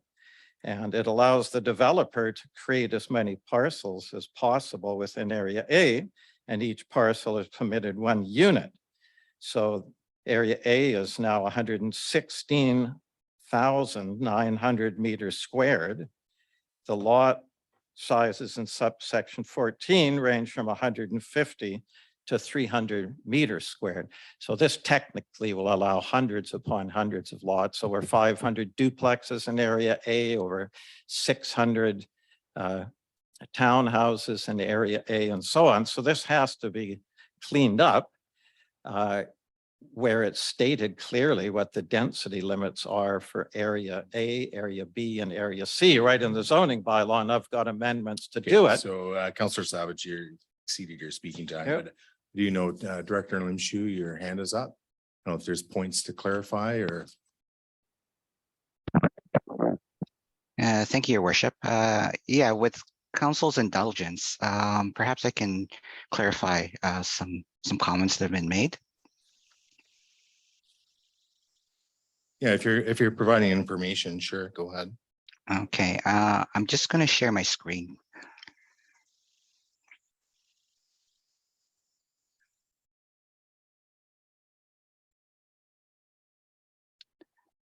Where did it go?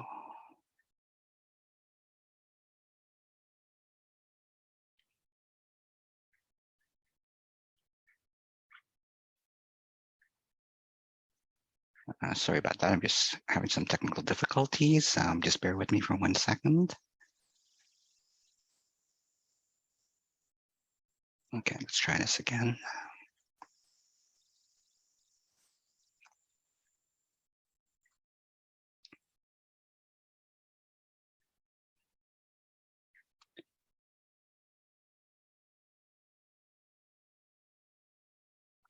Okay, can council see the plans on the screen? Perfect. Yes. Okay, so so the plans that you see before you are what's in the bylaw that went for public hearing. So there's 3 areas: area A, B, and C. So area A, area B, area C. At the time that staff did the calculations for the unit count, it was predicated on the net area, and the reason for that is that the plan basically had the road network layers on it, and so so what the applicants did was they showed a potential road network on each of the properties throughout the entire site.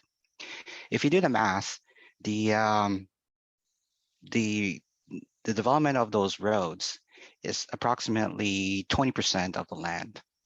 And so, you know, if you take the gross that's being shown and subtract 20%, you get the net.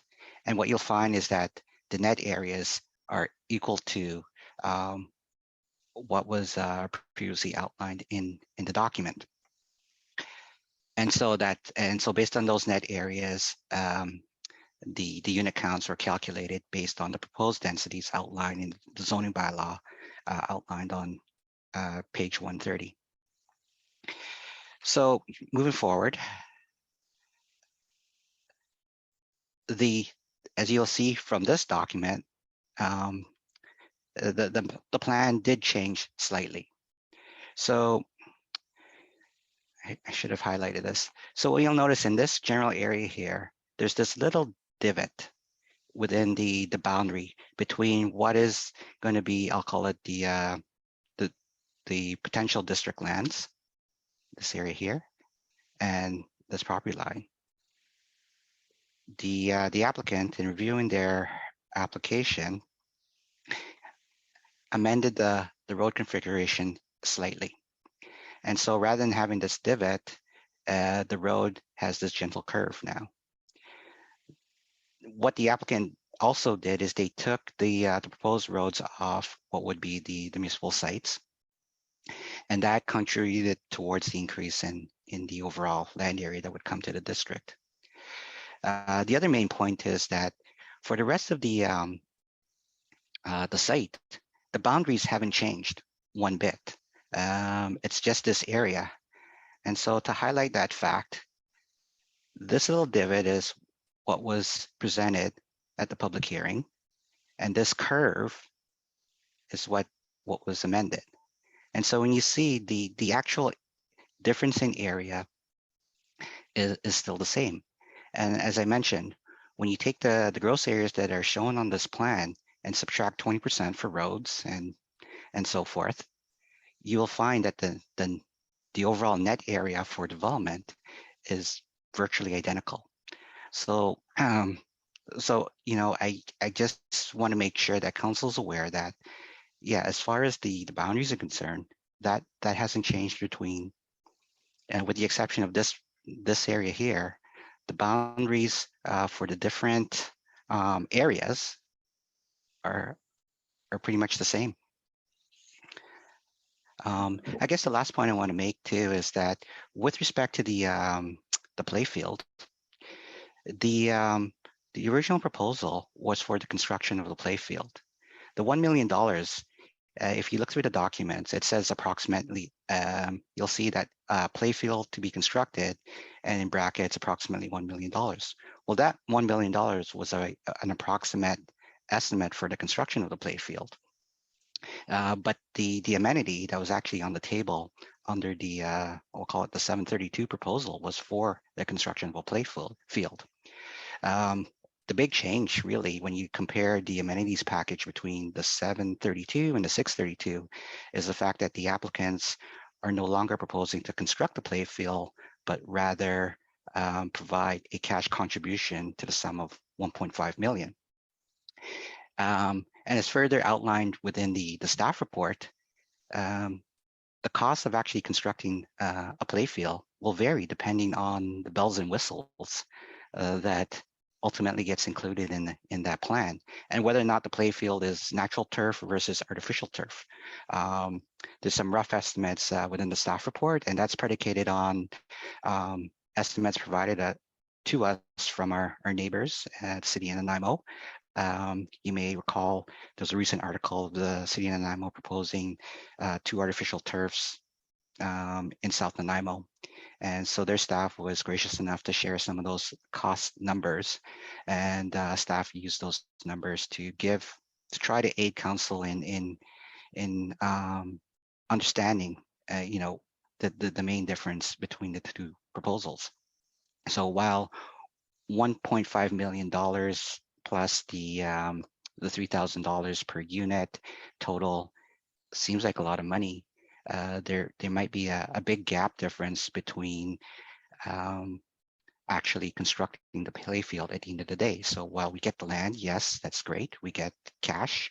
That land may sit vacant for a period of time without that play field being able to be constructed because there isn't sufficient funds to do so. So with that, I'll stop sharing. Okay. And just so everybody is clear on my information, again, the reference I made towards the $1 million towards the construction of the playing field came from the flyer, this Village South application, show your support for a vibrant village and housing options flyer. And this was pre-public hearing, and clearly states 3.3 acres and $1 million towards construction. So towards construction of a playing field. So I don't believe there was ever the intent to construct playing field. So that was my point. And the intent was to basically give $1 million towards the construction, whether the district did it or not, or does it or not, whatever. If I may follow up, Mr. Yeah, go ahead. While we're on this, before we leave this topic. So there was nothing you said, Director Limshu, in all of that showed it's 632 units at all. So my only points before we get on to the solution is that any changes in a revised document, council should be told of. I had to find these by laying out both documents, going through them page by page, and I believe I'm the only one that spotted these things. So at any rate, you take area B, there's nothing there defines if it's net area or gross area, and it's very common from the OCP to have gross density calculations based on the gross land area units per hectare.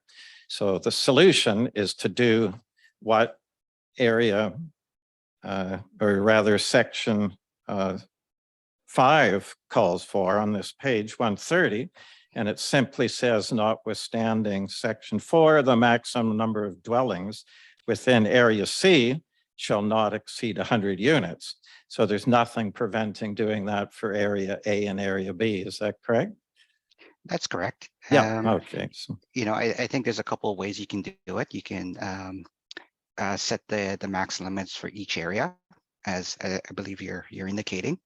You could also look at a overarching limit to say that notwithstanding section 4, the maximum number of units for areas A, B, and C combined shall not exceed 632.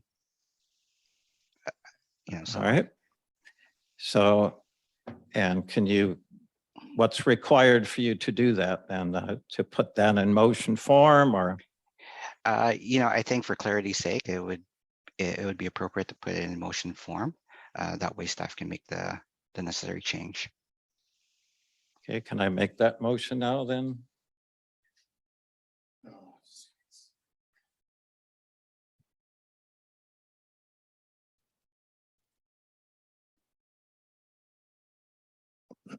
Technically, we're on amending the OCP.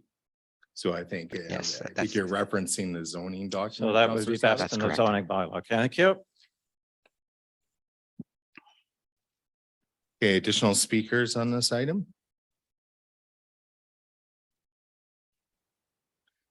And again, not to be repetitive, you know, those are some of my concerns as well as around how do we definitively define the limits essentially. So we, you know, it's come back as 632, but nowhere is it really stated that that's what it is. So for me, again, similar to the Clark Med zoning bylaw amendment, having that a similar table where it basically identifies the total number of units.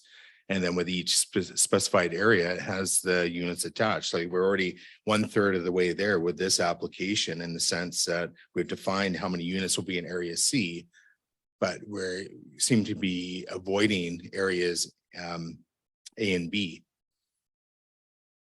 So again, that's concerning and you know, how we arrive at specific numbers or where we put those specific numbers into the document. I don't know. I'm looking to staff to provide us with that guidance.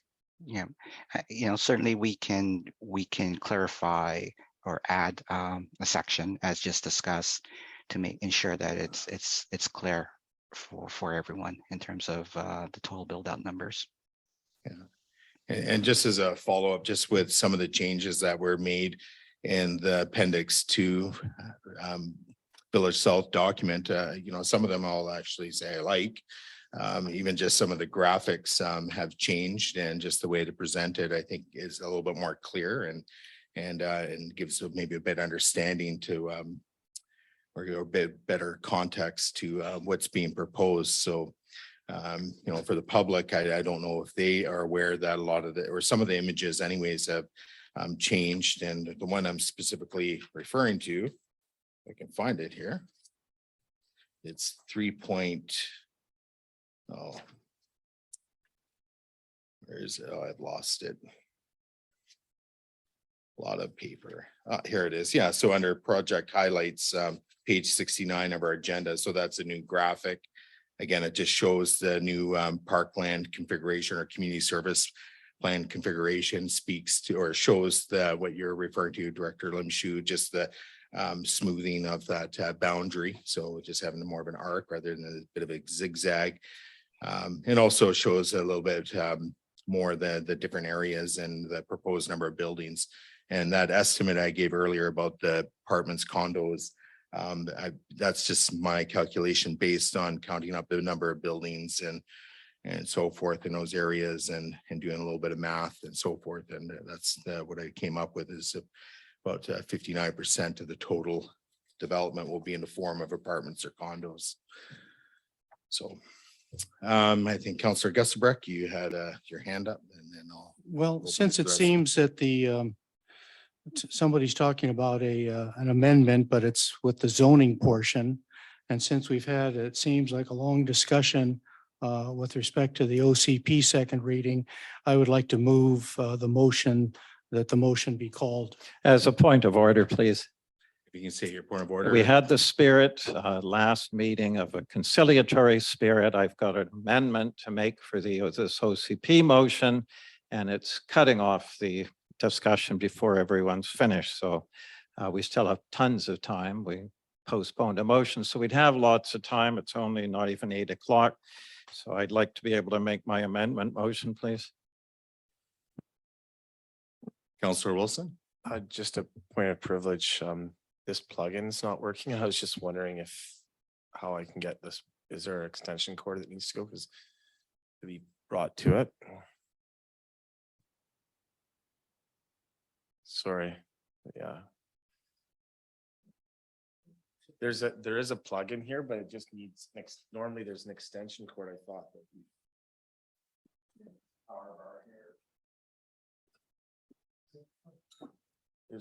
that's not an option. You might be able to reach it like that.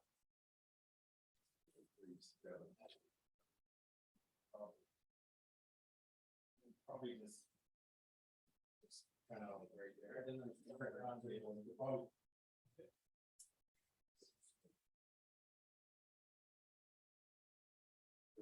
hold on. This unit.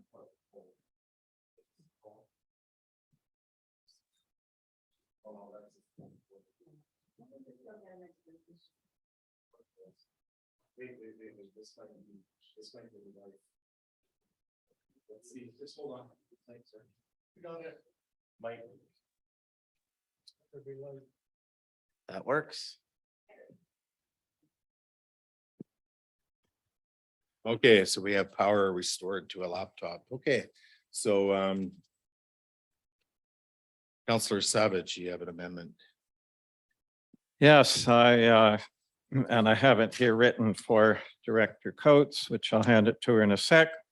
And this is for the purpose of cleaning up the language in the OCP amendment document. There's a contradiction here where we're getting an increase of parkland, but it says on page 89 that it's being reduced. So perhaps read your motion. Anyway, I'm just explaining it up. Yeah. So that the motion on the floor be amended on agenda page 89, section 3.1 of the official community plan amendment document by replacing the words "and trails is 21% of the net site area" with the words 3.85 hectares.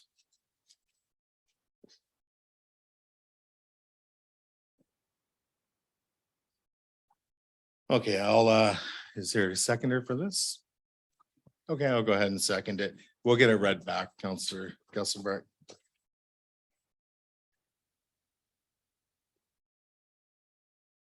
And you want me to read it back?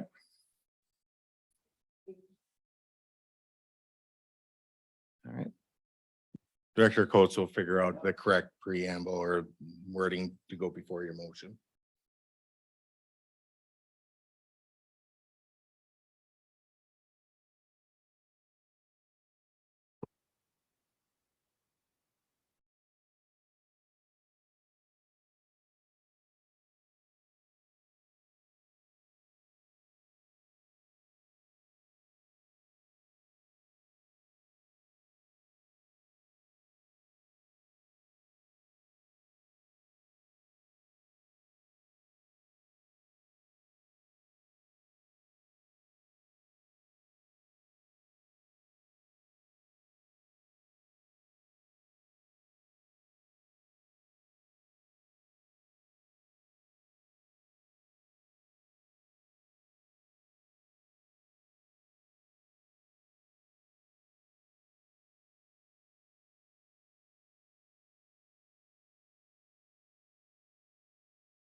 if you're ready.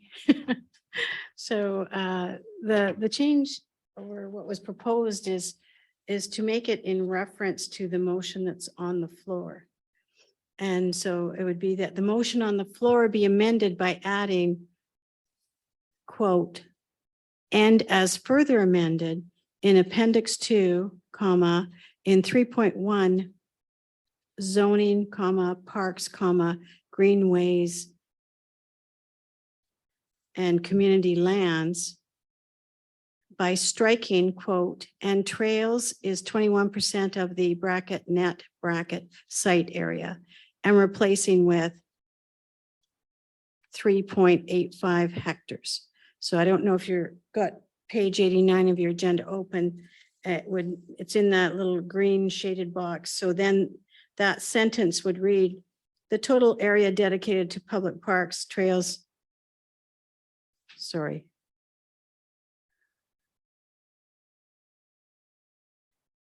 I'm on the trails, comma, and community use is 3.85 hectares.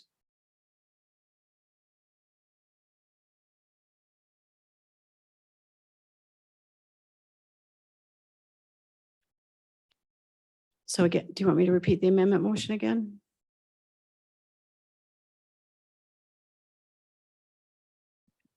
You got it? Through the council, is any member of council wishing to have the amendment read back? Okay, hearing or seeing none, no, we don't. Okay. Thank you.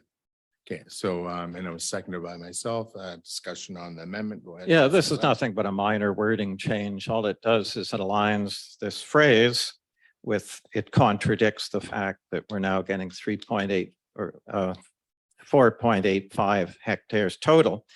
And it's a contradiction to say that that's 21% of the net site area, which indicates it's less. You don't want these contradictions. You want it to be clear the amount we're getting. That's all. Okay, any additional speakers? As a second, I'll forgo my turn. Councillor Gusbrecht, go ahead.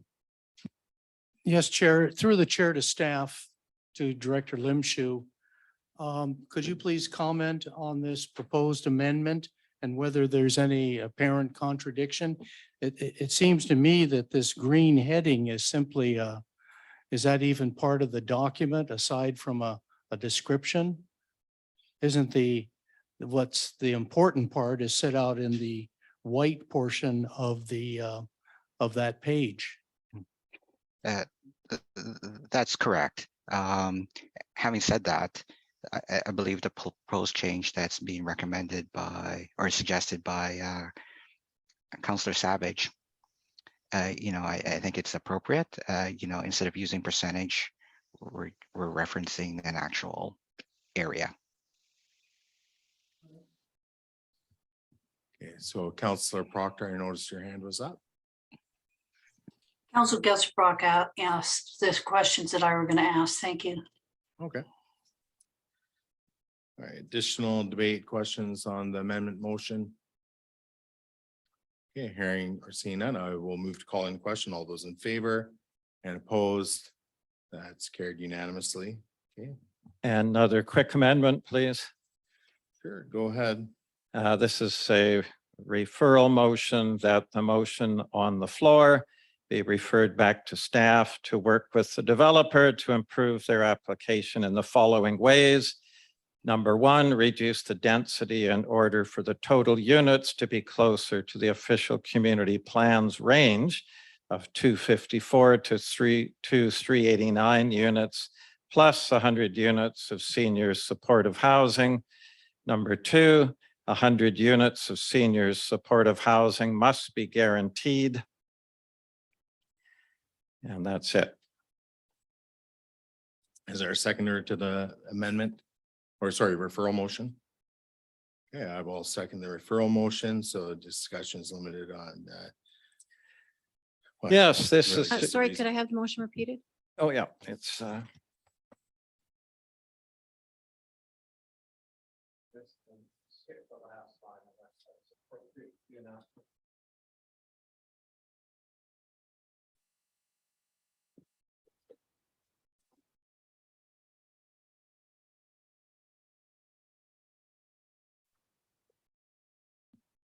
sorry, as you handed this to us, you said skip the last line, so I'm going to scribble that out because that wasn't in what you stated.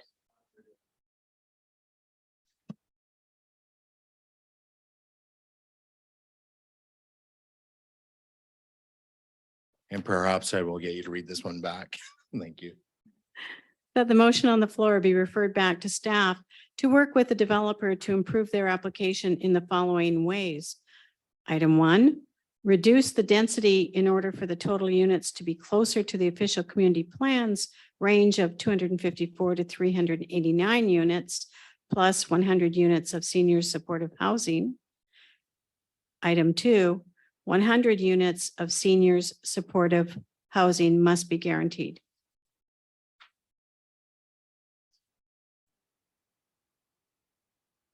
Okay, so a discussion on amendments. So I'll go ahead, Councillor Savage. Yes, thank you. I'm just following up with what I heard at the May 4th meeting, where a number of us, including Councillor Wilson, stated that the 100 units of senior supportive housing or some senior supportive housing must be guaranteed in the Village South development. And we've got this revision back and it's not guaranteed at all. It's just just simply an allowed use.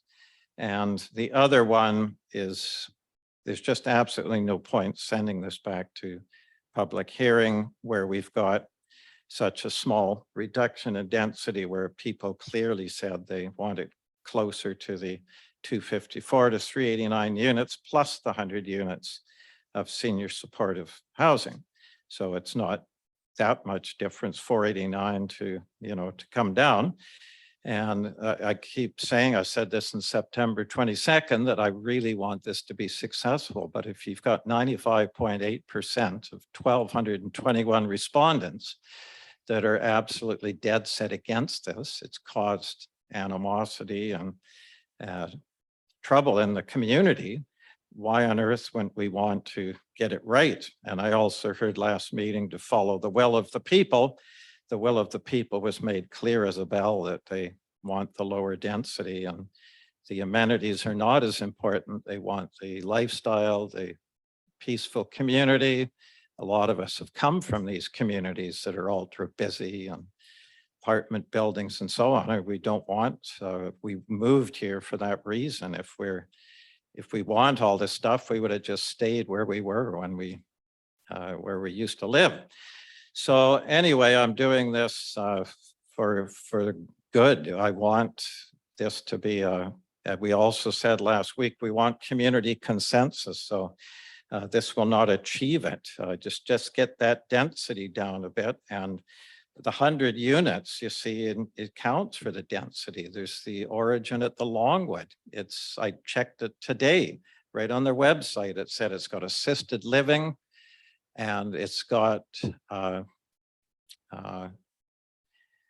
memory care. So that's a type of care, right? In other words, you've got a certain degree of looking after seniors, and that's a very profitable, establishment. There's no reason why that couldn't be done here. And there's your 100 units of seniors housing. And the reason it's so good and so important, it lightens the footprint of the population. Instead of families with dogs, trucks, et cetera, traffic, 2 cars and so on, it's a light footprint where a lot of them won't have cars. Most of them won't have cars living there. Almost all of them won't. And they'll walk into the village, contribute economically to the village far more than families with cars that always drive to Woodgrove. And so it's profitable. It counts as 100 units. And, it's something I can't tell you how long I've heard this. Back in the 90s, I heard this. We want to have seniors looked after in the village. That's where we want our seniors care. So you can walk into the village, end your last days in the place where you spent a lot of your life. So that's all. I'm not asking a lot. Just see if we can't reduce the density so that people will start supporting it.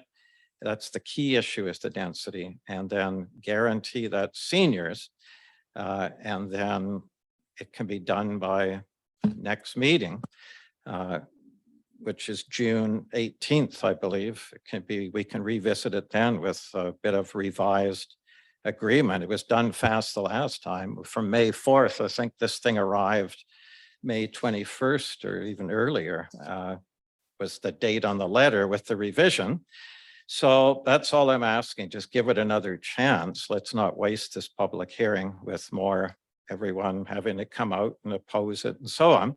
Let's just get something that we can, you know, people like me can say, hey, it's not what I wanted, but at least it's getting closer. It's better than it was.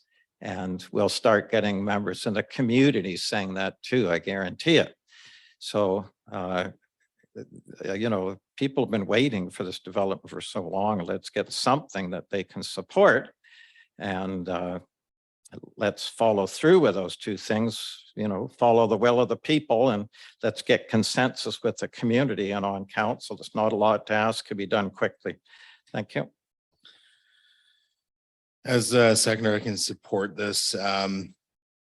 You know, again, I'm going back and looking at some of the new graphics that have been included in the new appendix to Village South document. And again, I kind of like these graphics better. I think they work better. But, you know, when I look at them closely, as I looked at them closely before, and especially area B with the 300 units slated for that area, you know, I tally it up and there's basically 9 buildings there. And then there seems to be some townhomes or row homes in there as well. But my estimates, it looks like there'd be about 280 apartment buildings just in that area behind the proposed grocery store commercial area. When you look at that and do the math, it works out to be, for the 9 buildings, about 31 units per building. I think the area as you go towards Wiles Road, you know, maybe that's where some of that density can be curbed and still keep some of that density along the corridor coming down Ware Road close to the mixed or proposed mixed use. I don't really have any significant issue with the mixed use side of things or area C, reducing it to 100 units. There, when you factor out, there's some, looks like some townhomes, row homes nestled in going towards the school, but you know, leaves about, I think, about 94 units over 7 buildings. You know, that's 13 units a building, and that's probably where you're going to see more of that affordable housing in that mixed use context. You know, there could be some pretty cool trendy loft style buildings there too, who knows, but which will cost a lot more, I'm sure. But you know, there's a possibility for affordable housing in there. But where I see the trimming coming from would be area B. And especially, you know, while it's so contrary to our current OCP, the limited number of units, basically 280 units of condo apartments in that area, it just doesn't mesh, doesn't fit. And I think we can reduce it down to the limited number of quality apartments or condos as indicated in our OCP by having a second look at that and doing as Councillor Savage has suggested and reducing. It's that simple. So again, I'm in favor of the amendment. There's no rush to do this. I think we have to remember councils come and go, and you know, we are a continuous body making decisions, and ultimately if democracy works, then this thing's going to get a fair shot with the next council. So I'm in no speedy timeline here. I think we do this right and we get it right, and we bring something back to a public hearing that people will respond to in a positive way. I have a motion on our agenda later on about dealing with doing or asking an applicant before any future public hearings to hold an open house. To me, this is, if it's a great concept, it's an easy sell. You should be able to turn people around or turn their points of view around on this into a positive one if it's that good. So I see this thing improving, and I hope it continues to improve more. And I think it could be a real quality development if we see it through. My only concern moving forward is, according to the Lukowicz report, eventually this whole thing is going to be sold off into probably, I'm guessing 19 parcels, development parcels. And as we've been going through this process, it's been very apparent and made even more so clear, and maybe the community is not as clear about this, But the developer, or the person who, or the applicant is not going to be building this project. They're done once the zoning, or I can't say they're done, but they'll be likely getting it all prepped and ready to sell and into parcels, and then developer builders will come in and finish it off. So I think it's really important we have clear like statements in this document that support what the community truly wants to see. You know, all stakeholders in Lantzville would should be heard on this, and we should, and the majority position of all stakeholders should prevail. That's how I see it. So I support the amendment. Go ahead, Councillor Gusselbach. All the more reason to get the second reading through so we can hear from the public. The statement that it's going to be sold off in 19 parcels and this developer is not going to be doing that's supposition. There's no facts to support that. That's before this council. So I utterly discount that. There are members of the community that support increased density. I'm sorry. And there's a lot. And I see now where my main difference is with Councillor Savage on this motion is that I'm in favor of families coming to this community, young families, older families, more kids, vibrant downtown. And unless you have the housing, the diversity of housing, which includes condominiums, apartments, rental apartments, et cetera, they're not going to come. Sure, there are seniors and they'd like to stay here. And once the OCP and the zoning is changed, it's going to happen. But until we change it, you're not going to get any builder or any other developer to come and say, okay, I'm going to do it. That's what's going to drive any seniors housing, as well as housing for families.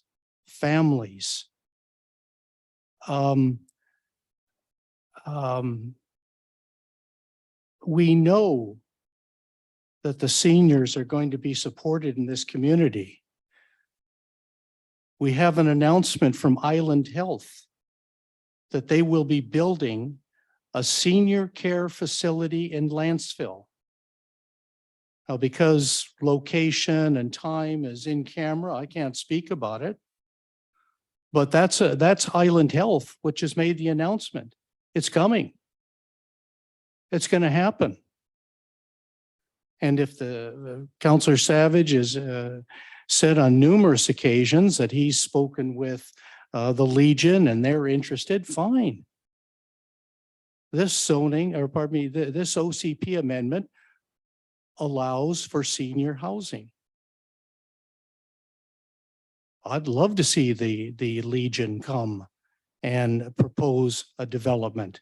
But until we make the changes, nobody's going to touch this. So I unfortunately can't support this amendment. Okay, Councillor Proctor. Thank you. Through you, Mayor, to staff, I'm wondering, Director Limshu, what can council do other than change the zoning to allow for seniors assisted living? Can we, I'm not sure what our options are other than that. Change the zoning to allow for seniors assisted living. Do we have any other options?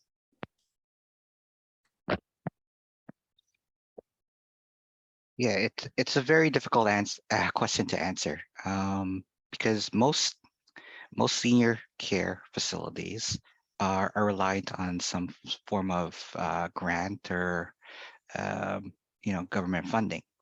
Now, having said that, there are private facilities out there that do not rely on any sort of funding or very little funding. I think it's very difficult to guarantee that because there's so many factors involved for the facility to actually come to fruition. I'm not sure if that Thank- answers your question, but It does, thank you. And I think that I know that I've heard a debate in Lantzville that there are in people's mind's eye, different visions of what seniors assisted living is. And some people favor government subsidized senior assisted living because it's more affordable to more people as opposed to a commercial endeavor that is less affordable. So I think the seniors assisted living can be a little bit of a red herring. I also think that seniors accommodations mean many things to many people. The first step is for us to change the zoning so that seniors assisted housing is allowable. And if we want to encourage some government grants for subsidized seniors housing at a later date, I think that that would be something that I could support. Thank you. Okay, additional speakers on amendment. Okay, Councillor Savage. Yes, it's perfectly simple to do. The OCP required mixed housing. We have mixed housing. Simple. The OCP states they must be seniors supportive housing in, I forget the distance, but we read that. Read it a number of times, 7.2.2, I believe it is. There must be seniors housing. The OCP is there. So all you have to tell the developer is there has to be some form of seniors supportive housing. And the OCP targets 100 units. It's perfectly simple. You just insist upon it. That's all. Just like mixed housing was insisted upon, it happened. Just like Parkland was insisted upon. It's perfectly easy. And there's absolutely tons of private, absolutely tons. I've been to many, many of them on the lower mainland and some here. There's many private. I just named one, the Longwood there. It has a component. It offers assisted living and it offers the memory care. So that would qualify to be senior supportive housing. It's done. But this is your last chance, Councillor Wilson. If you want it guaranteed, now's the time. You said you wanted it guaranteed. I do. So we'll just do it. Even if the density is not addressed in our motion, at least the seniors supportive housing will be guaranteed. And why not give it a chance for these 2 weeks to get it done? So simple, it's profitable. I've been in so many of these, and I've also been in many, many of the government subsidized ones, and they're far more institutional, the government subsidized ones. I can't say they're that enjoyable, but at least you're cared for. So that's all that's being required here. I don't know why it's being so, rejected, it seems, and in this original plan and now this revised one, it's being not followed. It's just put there that it allows for that use. That doesn't really give us much assurance at all. And I say the component of it is it's somewhat like a density reduction because of the light footprint of seniors. And this one being referred to, the government one, will be one of those institutional ones. The whole trend, if you listen to the experts, is getting away from the institutional seniors care and going smaller scale. So it's more family oriented, more oriented to the individual. You should see some of the places I've seen. You wouldn't want to spend your last years there. So anyway, it's hardly a lot to ask. We're just simply doing what the community said they wanted. What on earth is the downside? There isn't. That's the point. So there's nothing wrong with including the seniors in this. It can happen. Okay, go ahead, Councillor Wilson. I want to be careful I don't ramble too much here, but just a few things that I picked out and then a bit of a story. To start off, for those that don't know, I'll say it again. Yeah, I grew up in this town, so I care about what happens in this community. Contrary to some of the anonymous letters, threatening letters that I received to my house and people driving around my property threatening, threatening myself. It's been a really tough 4 years. But at the end of the day, it makes it hard when you're looking at making decisions that's right for the community. And what I hear from the community, and I recognize that there's a petition, and in my good conscience, I'm throwing some validity to that petition. But I hear a lot of people that are not willing to sign that petition in my circle. People that have said to me over when I was running, and even now, saying our downtown is a joke. And I hear that, and it's actually embarrassing. From when I grew up here, yeah, Lantzville is a little bit smaller, but it just seemed that there was more life to downtown. I know, Councillor Savage, you always state that, well, look at all of our residents are what's the word? All of our businesses are full. But no, I don't think that the downtown, I have to agree with them. I think that the downtown needs a lot of work. I struggle with some of these things. I heard Mayor Swain say 59% of the units will be apartments. Well, you know, logically, if you take a particular area of the community or of the village south, yeah, naturally you're going to have more density within the apartments or within the units. I struggle with pinning the number of 100 units for seniors housing. If I look at the last 5 years, especially just as a business owner, and the costs that have just gone through the roof for basic things, I just think about what it cost for me to renovate my house from what I thought it would cost. I envision what it's going to cost the developer to put the roads in today versus what it would have cost when we wrote the OCP. I think we also have to remember that throughout this entire process, the developer, ultimately at the end of the day, by reducing the density, they're still going to do what they need to do to maximize their profits. I mean, that's just what a business does. So I fear that by reducing the density to the 254 to 389 is ultimately going to potentially put us on the brink of maybe not seeing anything happen there.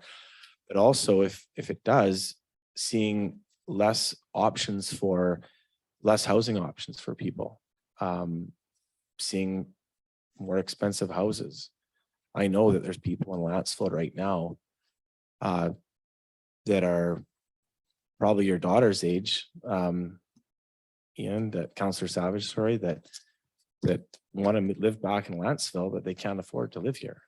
Average home being, I think it's $1.3 million. That's crazy to me. We have to just look at the last 5 years from when I bought to now. So if what I struggle with your motion, and I don't know if you can improve it, I struggle with this 100 units for seniors housing, because I also, in speaking with many people that have looked, one developer that he actually looked at building a seniors care facility in Lantzville, a longtime Lantzville resident. I won't name his name. He's retired now. He did the numbers on 100 units of seniors living about 20 years ago, 15 to 20 years ago, and it wasn't profit. It wasn't there. He couldn't make it work. So he didn't do it. There was an opportunity for him. So I think if we look at the numbers, I think we have to be mindful as a council that things have changed just drastically, or especially over the last 5 years. I think we have to be flexible. And I think that where I think we would want density in this community is in our village, so that it can contribute to bringing some life to the community. I guess if I don't support number one, I'd like to know what the community thinks more so on that. Your language around senior supportive housing must be guaranteed. I mean, that's an important thing. And I guess call me a little bit, and this is just maybe a question for all of council, not that we're in a roundtable here, but is the origins that you're referring to, that's private, isn't it? It's not subsidized, right? So, and how many units is that? Do we know? It started off smaller, and then many, many years later, about 10, 12 years later, they added 2 more buildings. So it was fine. There's a total units. I don't know the original. There was 3 buildings originally. And also don't forget that one on Metro Drive is private, and it's 64 units. So it's perfectly profitable. It's run by the I said it last time, I forget the name of the company out of Victoria. So you get someone like that to put one here, it'll work, but you just simply then the way to phrase this motion is that staff works with the developer to get this is another way to put it. But It might be, it just has to be assured that we're getting it because it says right in the OCP, we must have it within the. thanks for clarifying that, Councillor Savage. 100 started at 60.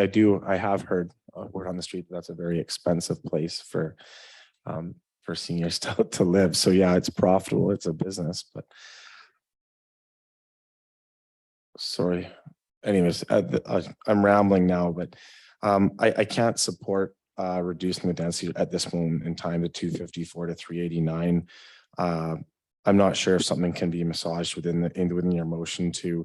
I know that they've provided strong language, but at the same time, I also know you need the company that wants to come there and build it, right? You can't, and it needs to be profitable for them as well. So anyways, I'll stop talking. Then it's just a matter of reducing the density, even if it's just slightly, but at least try again to get it closer down. And it doesn't have to be that 254 to 389 range. It's just another way to put it is lowering it. Let's see what they can do and then see what they can do with the seniors. I'm only asking for 2 weeks to try and see what they come back with. It's not asking a lot. So, I mean, not asking a huge amount here. Thank you. Okay, I was going to speak next. Excuse me, point of privilege. Yes. I need a 2-minute break. Okay, so point of privilege has been called, so we'll recess for 2 minutes. So we'll reconvene at 8:37, I guess.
Okay, I'm going to call this meeting back to order.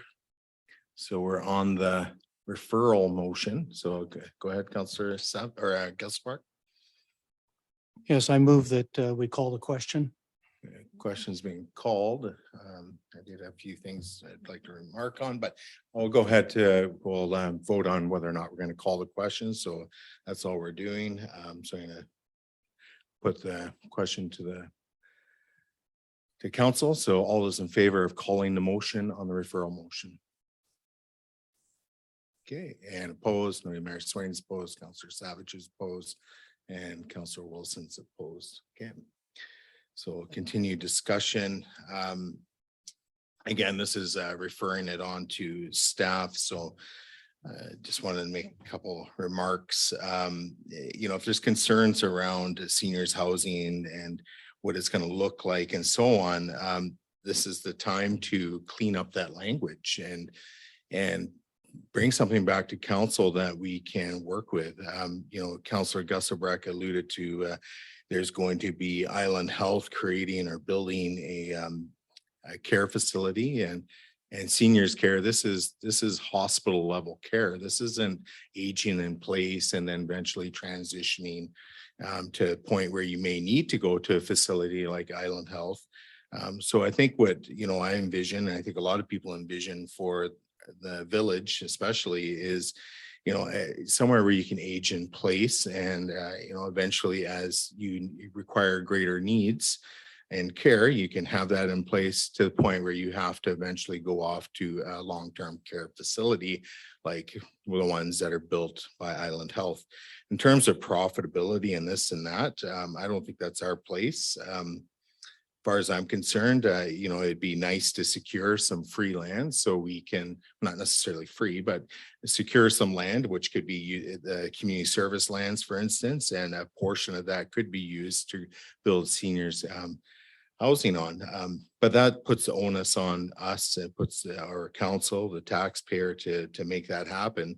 I would like to see language in this proposal that in area B, why can't we have it as 5% has to be seniors housing?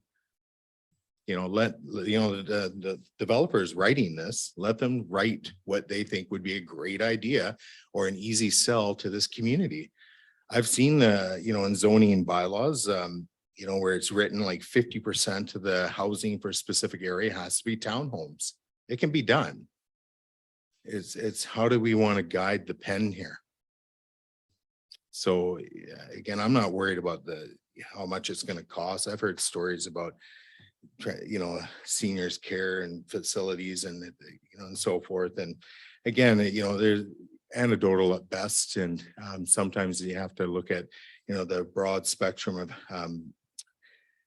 care out there, and there's such a vast array of the care that can be offered, especially in these types of settings. Clearly within our OCP, it's important to residents to have something. Again, the developer can take this as an opportunity to write some clear language around what would possibly work within the context of this proposed village design. It's supposed to be a master design community. Then, this is perfect. Take the opportunity, write what you think is best, make it a real easy sell to the community.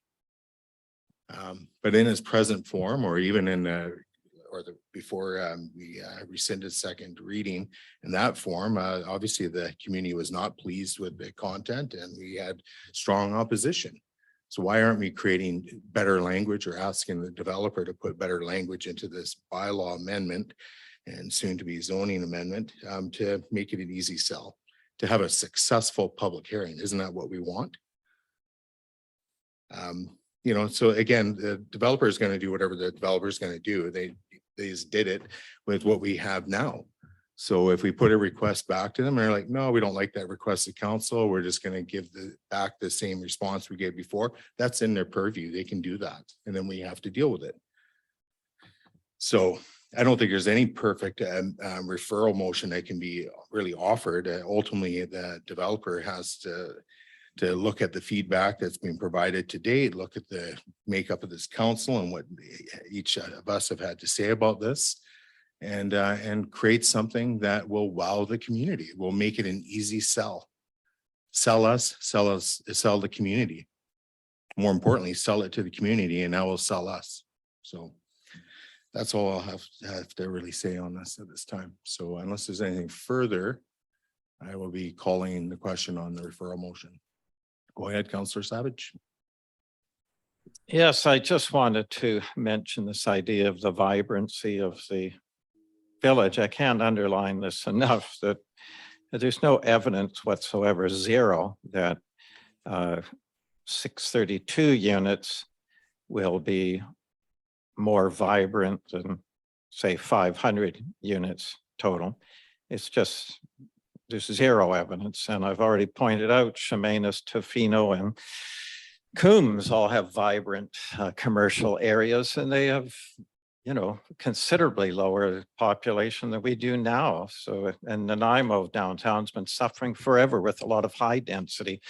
So in terms of their revitalizing their commercial. So there's no set in stone relationship there. For me, 400, 500 units is just as, you know, going to do just as much in terms of mixed housing and everything else as it is with, you know, this stuck on the 632 and then it was 732. I mean, you know, just get within a range people can accept.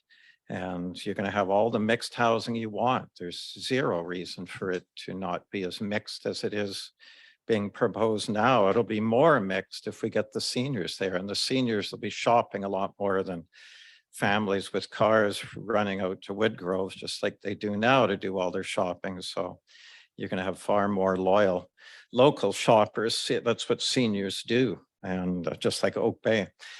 So I see zero downside to this. Let's try it. Just Mayor Swain brought up a great way to do it. Just have a certain percentage have to be senior supportive housing. And if they don't want that to use those units, then they'll use them when they can.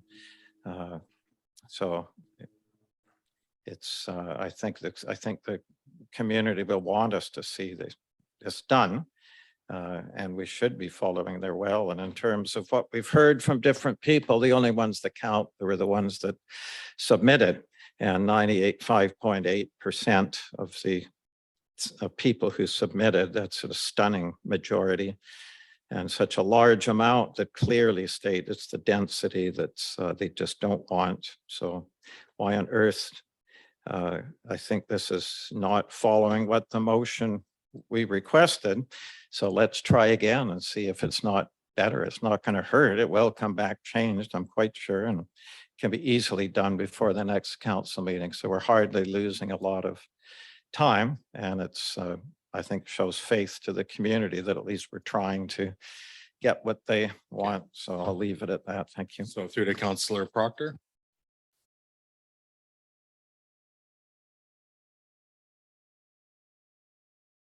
Muted. I'm sorry. Good grief. I think that it is, you know, a little bit of a question what it is that we need to have a vibrant core. However, we do have the Urbanics report to refer to. And I know from the work I did in the Economic Development Committee that communities that are more isolated are more vibrant. You know, for instance, when you look at Cumberland, they have a kind of a vibrant little core and people do a lot of shopping there. Excuse me, I'm going to cough. But it's a bit of a commute to get into Comox, whereas we're never going to change the fact that we're 5 minutes from Woodgrove. So it is debatable how much density we need to have a vibrant core. It's not debatable that everybody wanted a vibrant core. I heard that continually when I campaigned, and it's all through the OCP. Excuse me, I have a frog in my throat. I have a couple questions through you, Mayor, to Director Limshu. The last time you spoke, Director Limshu, I'm pretty sure I heard you say that in this proposal, the developer is giving us more amenities for less density. Is that correct? I don't believe I said that, Councillor Proctor. What I did say was I was outlining the difference between the two proposals in terms of the amenities package. You know, the 732 concept versus the 632 concept. And I said the biggest difference between the package when you know, and that's really what the staff report was trying to articulate, was if you're trying to compare it all, at the end of the day, the biggest difference really comes down to construction of the playfield. In terms of lands that the district gets, yes, there's a little bit more, but it's just land. It's not going to be It's raw developed. land. It's raw land. The developer has indicated, yes, they'll do some site prep work. So it's just not as is. There'll be some minor grading and some hydroseeding to tidy it up, but that's as far as it will go. Is it common practice to write into a zoning bylaw that a certain percentage of the buildings need to be senior housing, or that there needs to be 100 units of seniors assisted living? Is that a possibility for us to do? There are bylaws that do get very that are more specific than what's being proposed. I'm not going to say that it's impossible to do that, but I think you got to look at the context. In certain cases where those bylaws are written the way they are, very specific, typically those are master plan projects. They're developers are fully engaged in the construction of not just the infrastructure, but also the type of buildings and the end use of those buildings. There's a vested interest because they are actually constructing those buildings, and certainly there's the ability to make those sorts of commitments. In this particular case, as I've indicated in the past, this particular developer, they will be providing the infrastructure, so the roads and so forth. They will be creating the parcels, but ultimately, at the end of the day, the lands will be the construction will be done by others. So, are you saying that the developer may not agree to a proposal where we? Certainly we can have discussions with the developer about it. But I'm not able to sit here and guarantee the council that, it's going to be, certainly that provision will be provided. As council has directed us to have discussion with the applicant, we did. We went back to the applicant. Certainly they're watching this meeting. They're probably taking notes. And at the end of the day, the proposal that they put forward is their proposal. This is their response to, the direction provided by council.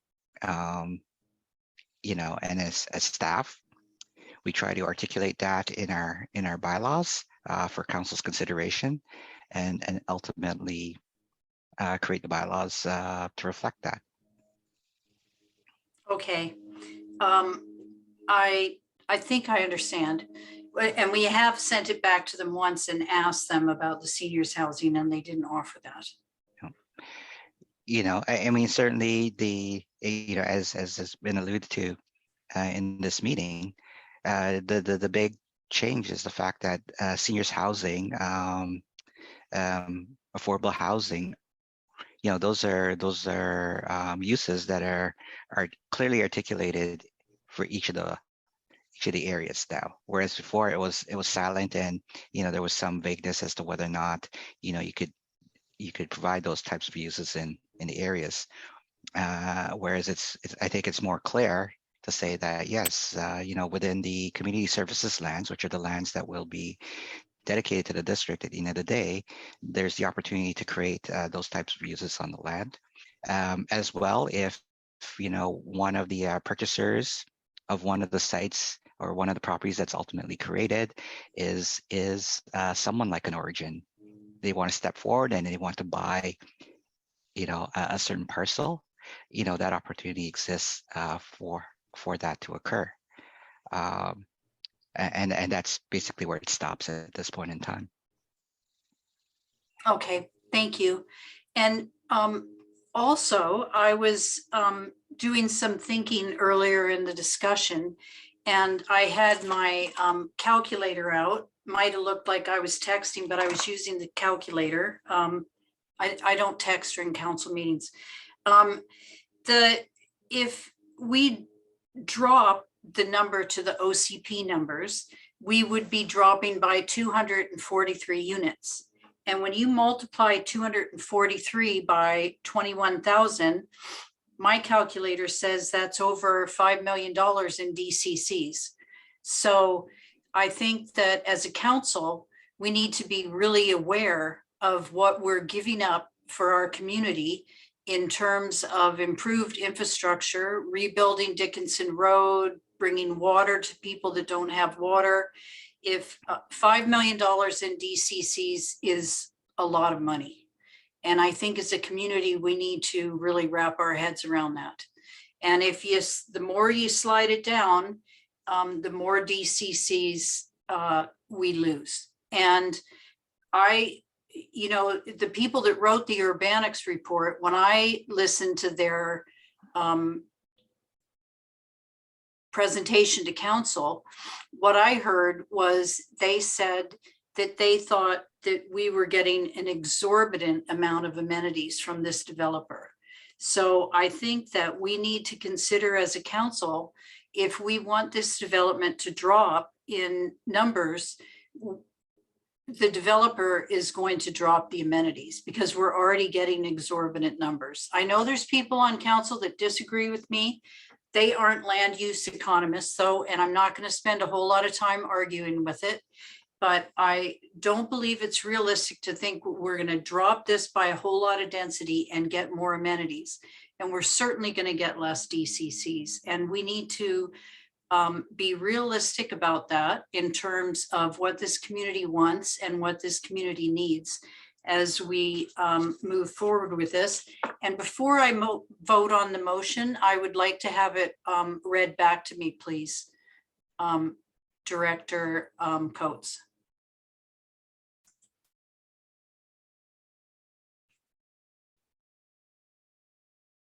Well, there still may be some more discussion. I'm not sure, but if you can. But read I it would back. nevertheless like to have it read back to me.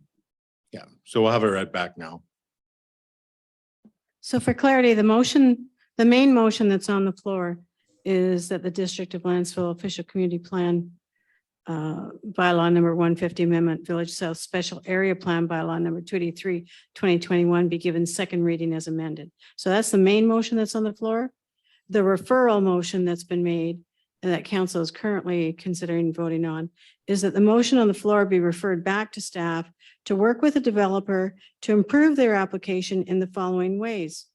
1, reduce the density in order for the total units to be closer to the OCP official community plan range of 254 to 389 units plus 100 units of seniors supportive housing.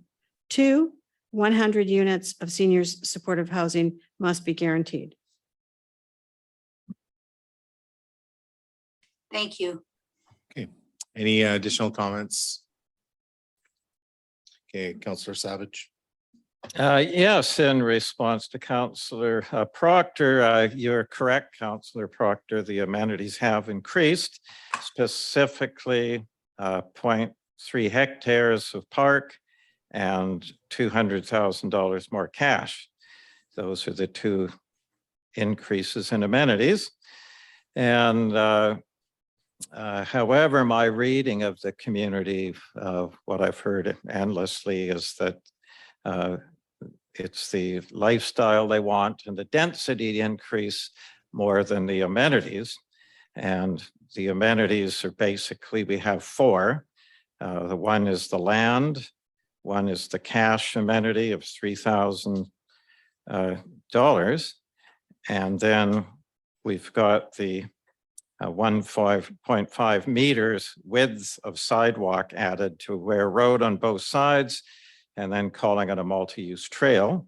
And then we've got the gateway signs on Ware Road. And that's the total of amenities.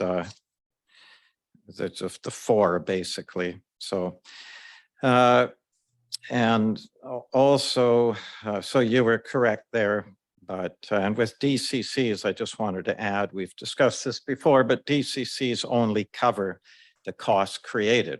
There's no profit whatsoever in them. And with Urbanics, they actually said there'd be a shortfall. I forget what it was, the amount of DCCs. So less units means less costs, less DCs to cover those costs that are created. So we're not really losing anything in that sense. But I would invite you, Councillor Proctor, to, if you want to amend the motion or to give it serious consideration, simply because this is what the community's hoping for. And as you notice, my motion just says to reduce the density towards that amount. That could mean 1 unit less. It doesn't have to be that amount. And with the seniors housing, that could be done in any which way one wants. One could just say that 100 units of it have to be supportive seniors housing, and they could use that density or not included in the density total. There's different ways to do it. But I really think, and I just want the best foot forward for the community. Aren't we all going to feel better if the community comes out and is happy with it? And now we start looking forward to what types of things we're going to be provided. It should be a time of excitement and positivity, but it's just a dread over the stunningly high amount of units. So if you think of, say, 500 units versus the 632, where 100 has to be the seniors, your shoppers, basically, that's an enormous amount, 500 units, absolutely enormous. Just picture it on that small acreage, not small, but it's not huge acreage out there. So it'll give you everything. It'll give you tons of variety. It's far more village scale, but you're not gaining a lot with this 632 is my point. If you're losing the confidence of the whole community or most of it, then, you know, it's not worth the whatever you think this extra 132 units is going to give you, right? It's just, it's not. Okay. It's not worth Okay, losing the Councillor community Savage, over. I think Thank you. we'll- I believe yes, Director Coates, Yeah, and then it's back to Councillor. Some Savage. time for me to apologize. When I was giving you the preamble of the main motion that's on the floor, and then gave you the amendment motion, or not the amendment, the referral motion, I erred in not giving you the amended version of the main motion. So if you recall, you know, that you did amend it. So where it was be given second reading as amended, there's also and as further amended in Appendix 2 and. Yeah. Okay, good. All right, so Councillor Proctor. Still muted. Thank you. I appreciate you endorsing my math, Counselor Savage. I used to have students do that every now and then too. I always appreciated it because occasionally even math teachers make mistakes. And I wanted to clarify that everyone on council wants to put their best foot forward, and everyone on council wants what's best for Lantzville. I assume that every day, all day, and all during every meeting I've sat with the four of you. And I would appreciate it if the same was assumed of me. And I don't want to continually have back and forths. I've decided a long time ago not to do that. It's unpleasant for me and it's unpleasant for people that are watching. But I just wanted to clarify that I have an extremely different opinion of what DCCs are and how they're used than Councillor Savage does. And I just really wanted to clarify that point. Thank you. Okay, Councillor Wilson. Just one thing in response to Councillor Savage, or to Councillor Proctor rather. For me, I don't just think of the DCCs. I really look at also the residual tax revenue that we get from a development. To me, that's just every year, right? You get it. It's kind of, the DCCs are kind of a one-time shot. So we, you know, just something for all of us to consider when we're making our decision. Okay. Any additional comments? Inclined to call the question. So Councillor Savage.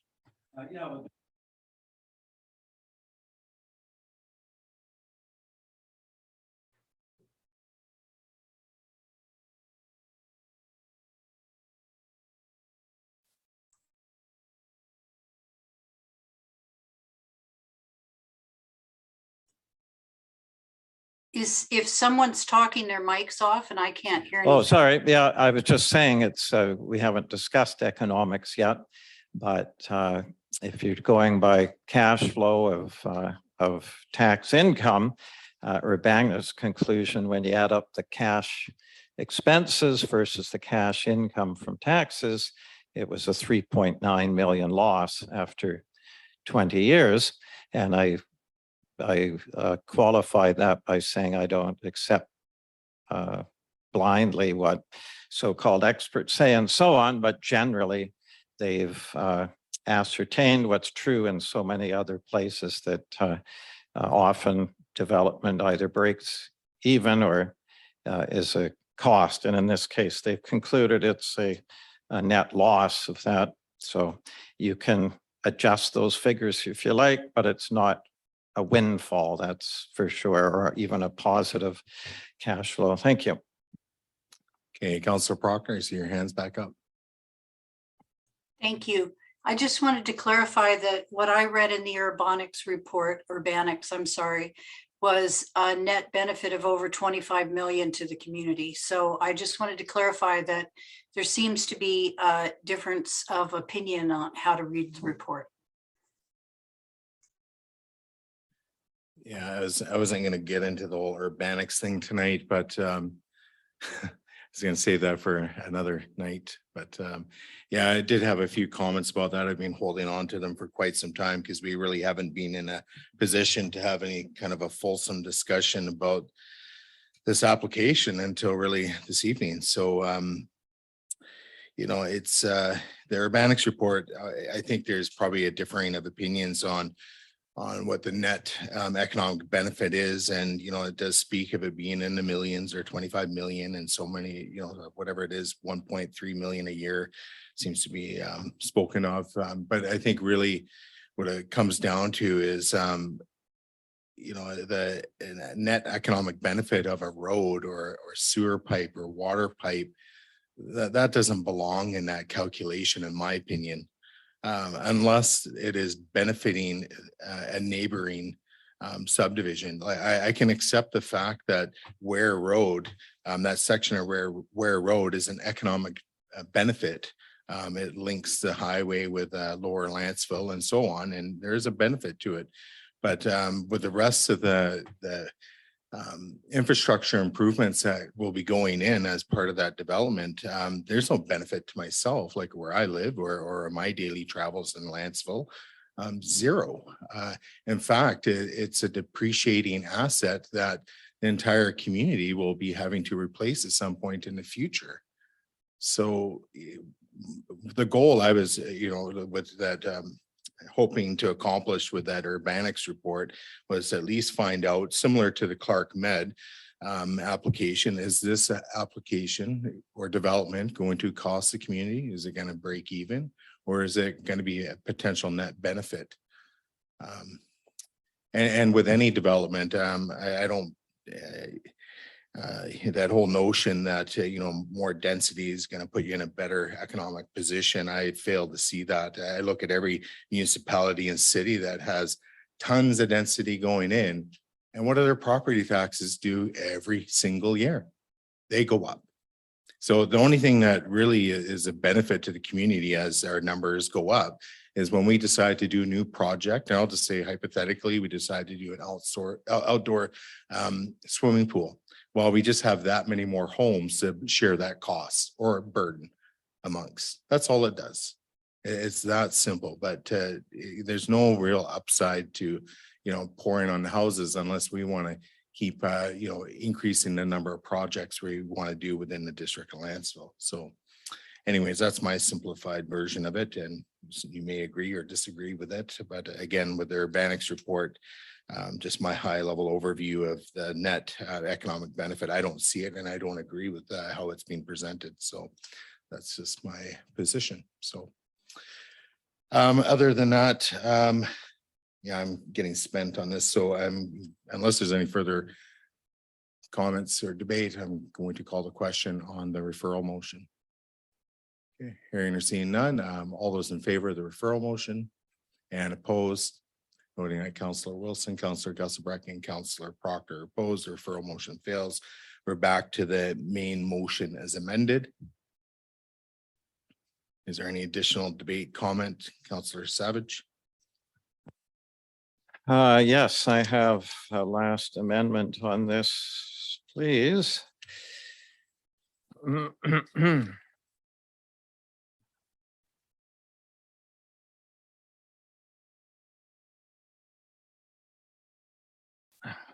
That the motion on the floor be amended by increasing the dedication of public land from 4.85 hectare to 5.12 hectare in order to meet the 22% public park target of the official community plan.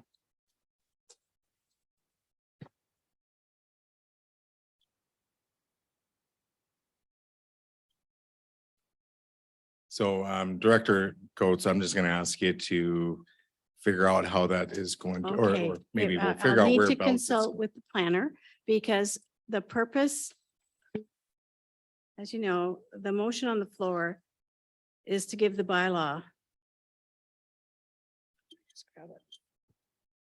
Is to give the bylaw second reading as amended. And so, and you've got, and as further amended, that was already happened.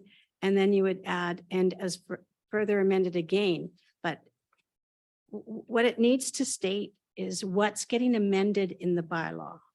So is there a page you can point me to in the bylaw where it says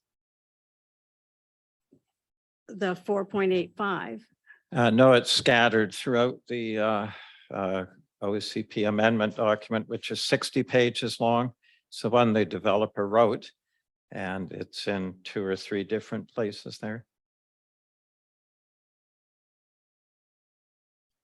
For example, it's on the Council needs to know what they're voting on.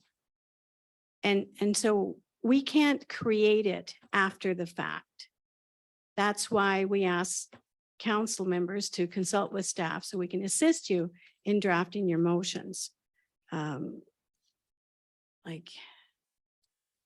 perhaps Director Limshu, could you comment on whether you feel there's like 3 or 4 clear spots in the bylaw where we'd simply be striking 4.85 and inserting 5.212? Or is this going to require this motion being reworded so that it's being referred to staff to go away, make an amendment to the bylaw to achieve what is the goal, and then we bring it back to a future meeting for council to vote on it? That's how I'd understand it myself. Yeah, your worships through council. Yeah, it's extremely difficult for me to answer that question because I don't think there's one specific line in the document where you can just change and it totally addresses that issue. I think there's references made to park and trail dedication throughout certain sections of the proposed amendment. So yeah, I'm sorry. Yeah, I'm sorry staff can't be more helpful, but we've talked about this at many, many meetings with other bylaws, other things, and we've given the examples that it needs to be in the form of strike this and insert this and reference the section so that council is making a knowing decision. You know, you're supposed to have it in writing in front of you, a bylaw, when you're voting on it. If it's really clear and it's in the motion and it says on page such and such or clause such and such, you're striking this and adding this, or you're adding this to this page, fair game for council that you'd be fully informed to vote on it. But something as undefinable and broad as this would require, as I say, Well, to me, right now, it just seems logical to, this would be another referral motion yeah, to have the exactly. developer consider increasing and Well, adjusting or refer it to staff to. or refer to staff to. So it wouldn't be that the motion on the floor be amended. It'd be that the motion on the floor be referred to staff to discuss or present a draft of the bylaw to increase the dedication of public land from 4.85 to 5.12. So it would just be giving staff direction to make the appropriate changes to the bylaw. You couldn't do that, No, and it would be up to you to determine where to change it in the pages and so on. All I'm doing is amending the revised bylaws. for clarity, staff do not have the authority to say we'll make that change and council vote on it. And then we bring it back and you go, oh no, this is missing. Oh no, I really meant this. So it's just like the olden days when we used to do minutes and council would talk for 10 minutes and then they say so moved. And then the corporate officer would go away and craft a motion and, and that was a nightmare because then we'd come back and it was, yeah, no, that's not what I meant. And that's not what I said. So now, administration has changed enormously in the last 20 years and definitely with a bylaw, council needs to have it in front of them. So you can't just say that staff will make the change. What you can do is that it's not a motion to amend the bylaw. It's a motion for a referral to staff to bring forward an amendment, an amended version for council's consideration so that you have it in writing, you're looking at it, you're confirming that's what you want to vote on. I'd like to make a point of Fair order enough. So can we do it that way What's your then? point of order, Councillor Gusselbrook? that this motion is out of order as being incomprehensible for either council or Hold staff. on, No, I'm Councillor sorry, Gusselbrook. I'm making, No, hold a on, you point of made your order. point of order. You said his motion is out of order. I'm I speaking, I have haven't the floor. finished. I have You- not you finished my have point made- of you have- order. Continue to argue and I'll ask you to leave. I'm going to appeal your ruling. Go ahead and appeal. I will second that.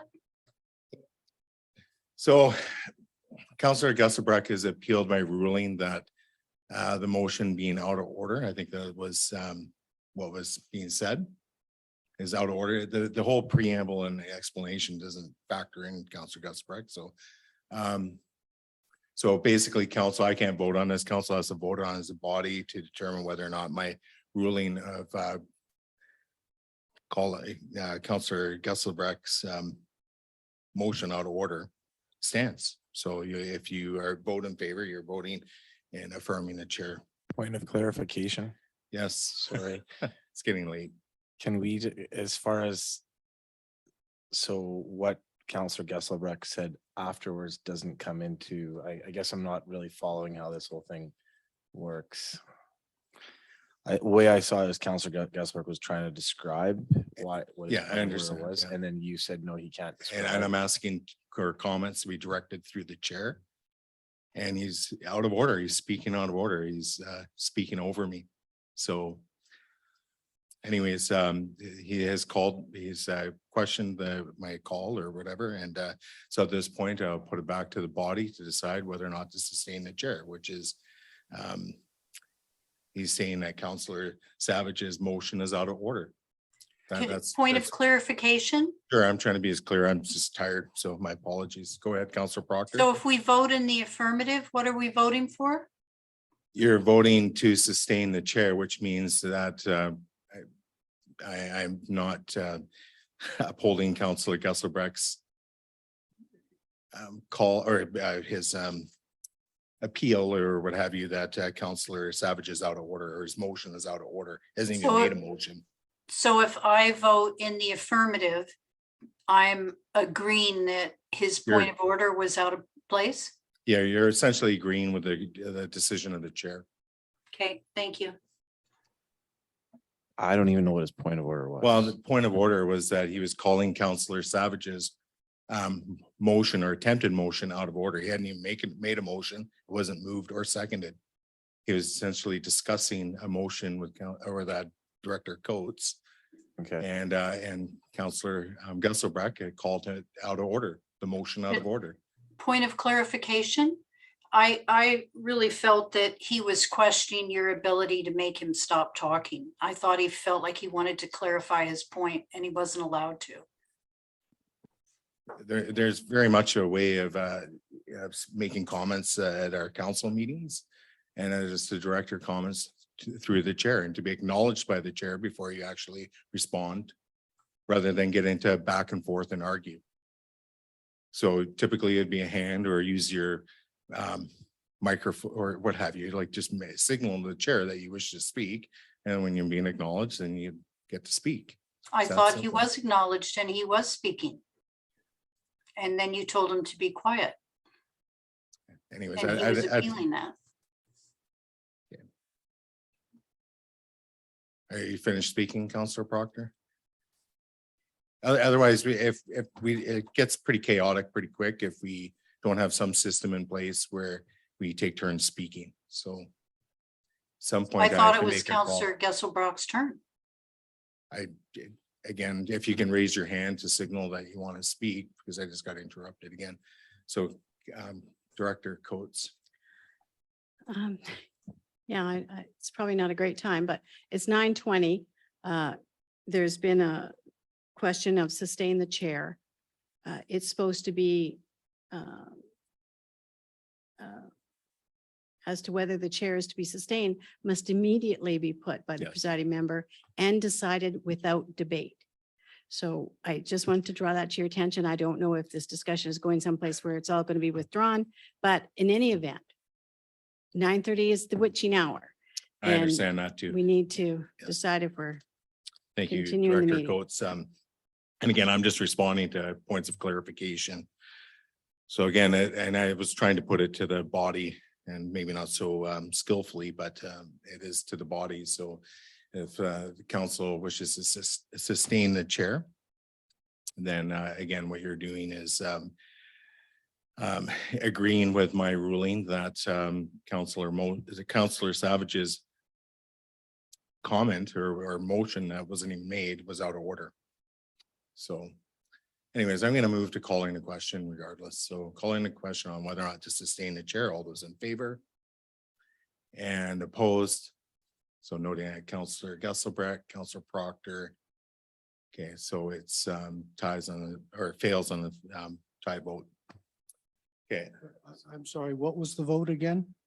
it was Councillor Wilson didn't vote, so it'd be deemed as voting in the affirmative. I voted in the affirmative. But let's try this again when the motion's on the floor. If Councillor Gesselbrecht wants to call point of order, well, then he can let him speak once he calls point of order. Okay, thank you. All right, so Councillor Savage, is there a referral motion or not? Yes, we'll do it in that form that it's a referral motion. And so have you got enough direction for the wording there, Director Coates? no, oh. That the motion on the floor be referred to staff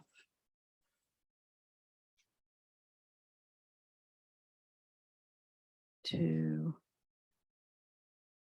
sorry, did you say you wanted them to discuss it with the developer or that you want them to develop a draft to increase? Yes, it would be to develop a draft to increase. To increase the dedication of public land from 4.85 hectare to 5.12 hectare in order to meet the 22% public park target of the official community plan. Okay.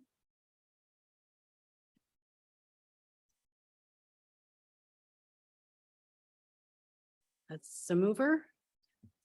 Okay, so I will second it, the referral motion. And would you like it read back, Councillor Wilson? No, did you have a question? I don't, but I just would like to make a comment because I did hear the witching hour comment. Yeah. It's 9:25. And I was hoping that, I know I don't know if I can make another motion when there's already one on the floor. But we don't have time to discuss this motion that Councillor Savage has brought forth. At least I don't feel we do anyways. So given that, this is such an important piece of Lantzville, I'd like to propose that we actually have a special council meeting next week on Monday. I'm out of town. So I'm not sure what other council members can do, or if I'm out of line, my apologies in even recommending that, but I think we should sort that out now with only 5 minutes left. So through to Councillor Wilson, yeah, we do have a motion on the referral motion on the floor technically, so making another motion that's would be somewhat unrelated is probably out of order, but we do need to. I'm getting the sense that we will not be concluding this meeting past 9:30. But it was a motion to refer the motions on the floor to a special meeting. I just didn't catch what you were saying about date and time. Oh, okay, so would you like to? Well, hold on, Councillor Savage has made a referral motion to refer the motion on the floor back to staff to take to the developer regarding the increase in Parkland dedication. Is that? Sorry, with all due respect to Councillor Savage, I'm not prepared to vote on that tonight. So that's fine. Yeah. I'm just, yeah, The- so the that's what's on. moved Yeah, the and seconded. motion was to refer, was moved and seconded. Yes. That's sitting on the floor. Council, I hear, there wasn't a mover, there was a mover, but not a seconder, and I didn't have the whole motion, was that the motion on the floor be referred to a special council meeting. And I thought the reference was to next week. Okay, so essentially we would be referring the remainder of our agenda Yeah. to a special council meeting. Yeah. So what I would suggest through to council is following the adjournment of this meeting, staff will reach out to council to see what the availability is like for early next week for continuance for the special meeting. That's probably the easiest thing. I can call the meeting. I have no qualms Anyway, about it. Any reason why we can't just discuss it right now at the table?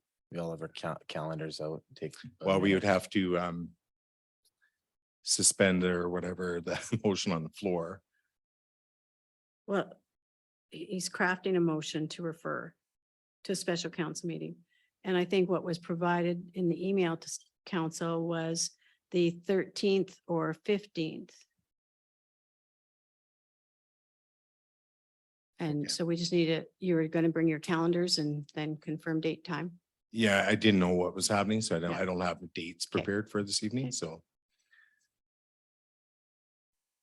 I would do Councillor it as Savage? Mayor Swain suggested, so we're all available by email tomorrow and so on, so.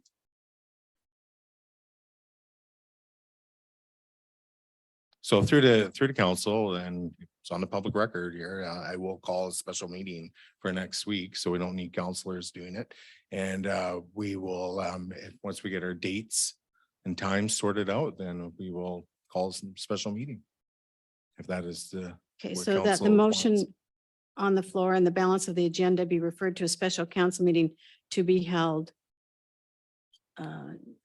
June 13th at between June 13th and 17th. Sure, yeah, okay. And just by unanimous consent of council, any objections to that? So Councillor Gusbrook objecting? Okay, so that fails. This is a referral motion. It's not a motion to Oh, so we're gonna extend the do it. meeting. So we'll- So it's yeah. not unanimous. It's a Sure, motion to refer. So it's just requires a, okay, so the referral motion, so it's Just being call a moved, so question. we're gonna treat that as being moved by Councillor yeah, was there a Wilson? seconder? and then seconded by, who wants to second that then? Okay, so seconded by Councillor Councillor Proctor. Okay. Okay. And I will call the question on that. All those in favor? And opposed? Oh, yeah, Councillor Gusbrook is opposed. The motion carries. Point of clarification, what was the motion again? So through to Director. That the Coates, if motion you on the read it. floor and the balance of the agenda be referred to a special council meeting to be held between June 13th to 17th. And staff will, it doesn't say that in the motion, but staff will pull you in the morning So that can be confirmed and posted. Thank you. Thank you. Okay, And so voluntarily, if you want to email me tonight or tomorrow morning, giving your dates and times where you are and are not available next week, that would be great. Thank you. and before everybody leaves, we just need a motion to adjourn because we're not completed our agenda. So I'll make the motion. Seconder. Second by Counselor Savage. All those in favor and opposed, that's carried unanimously. We are adjourned.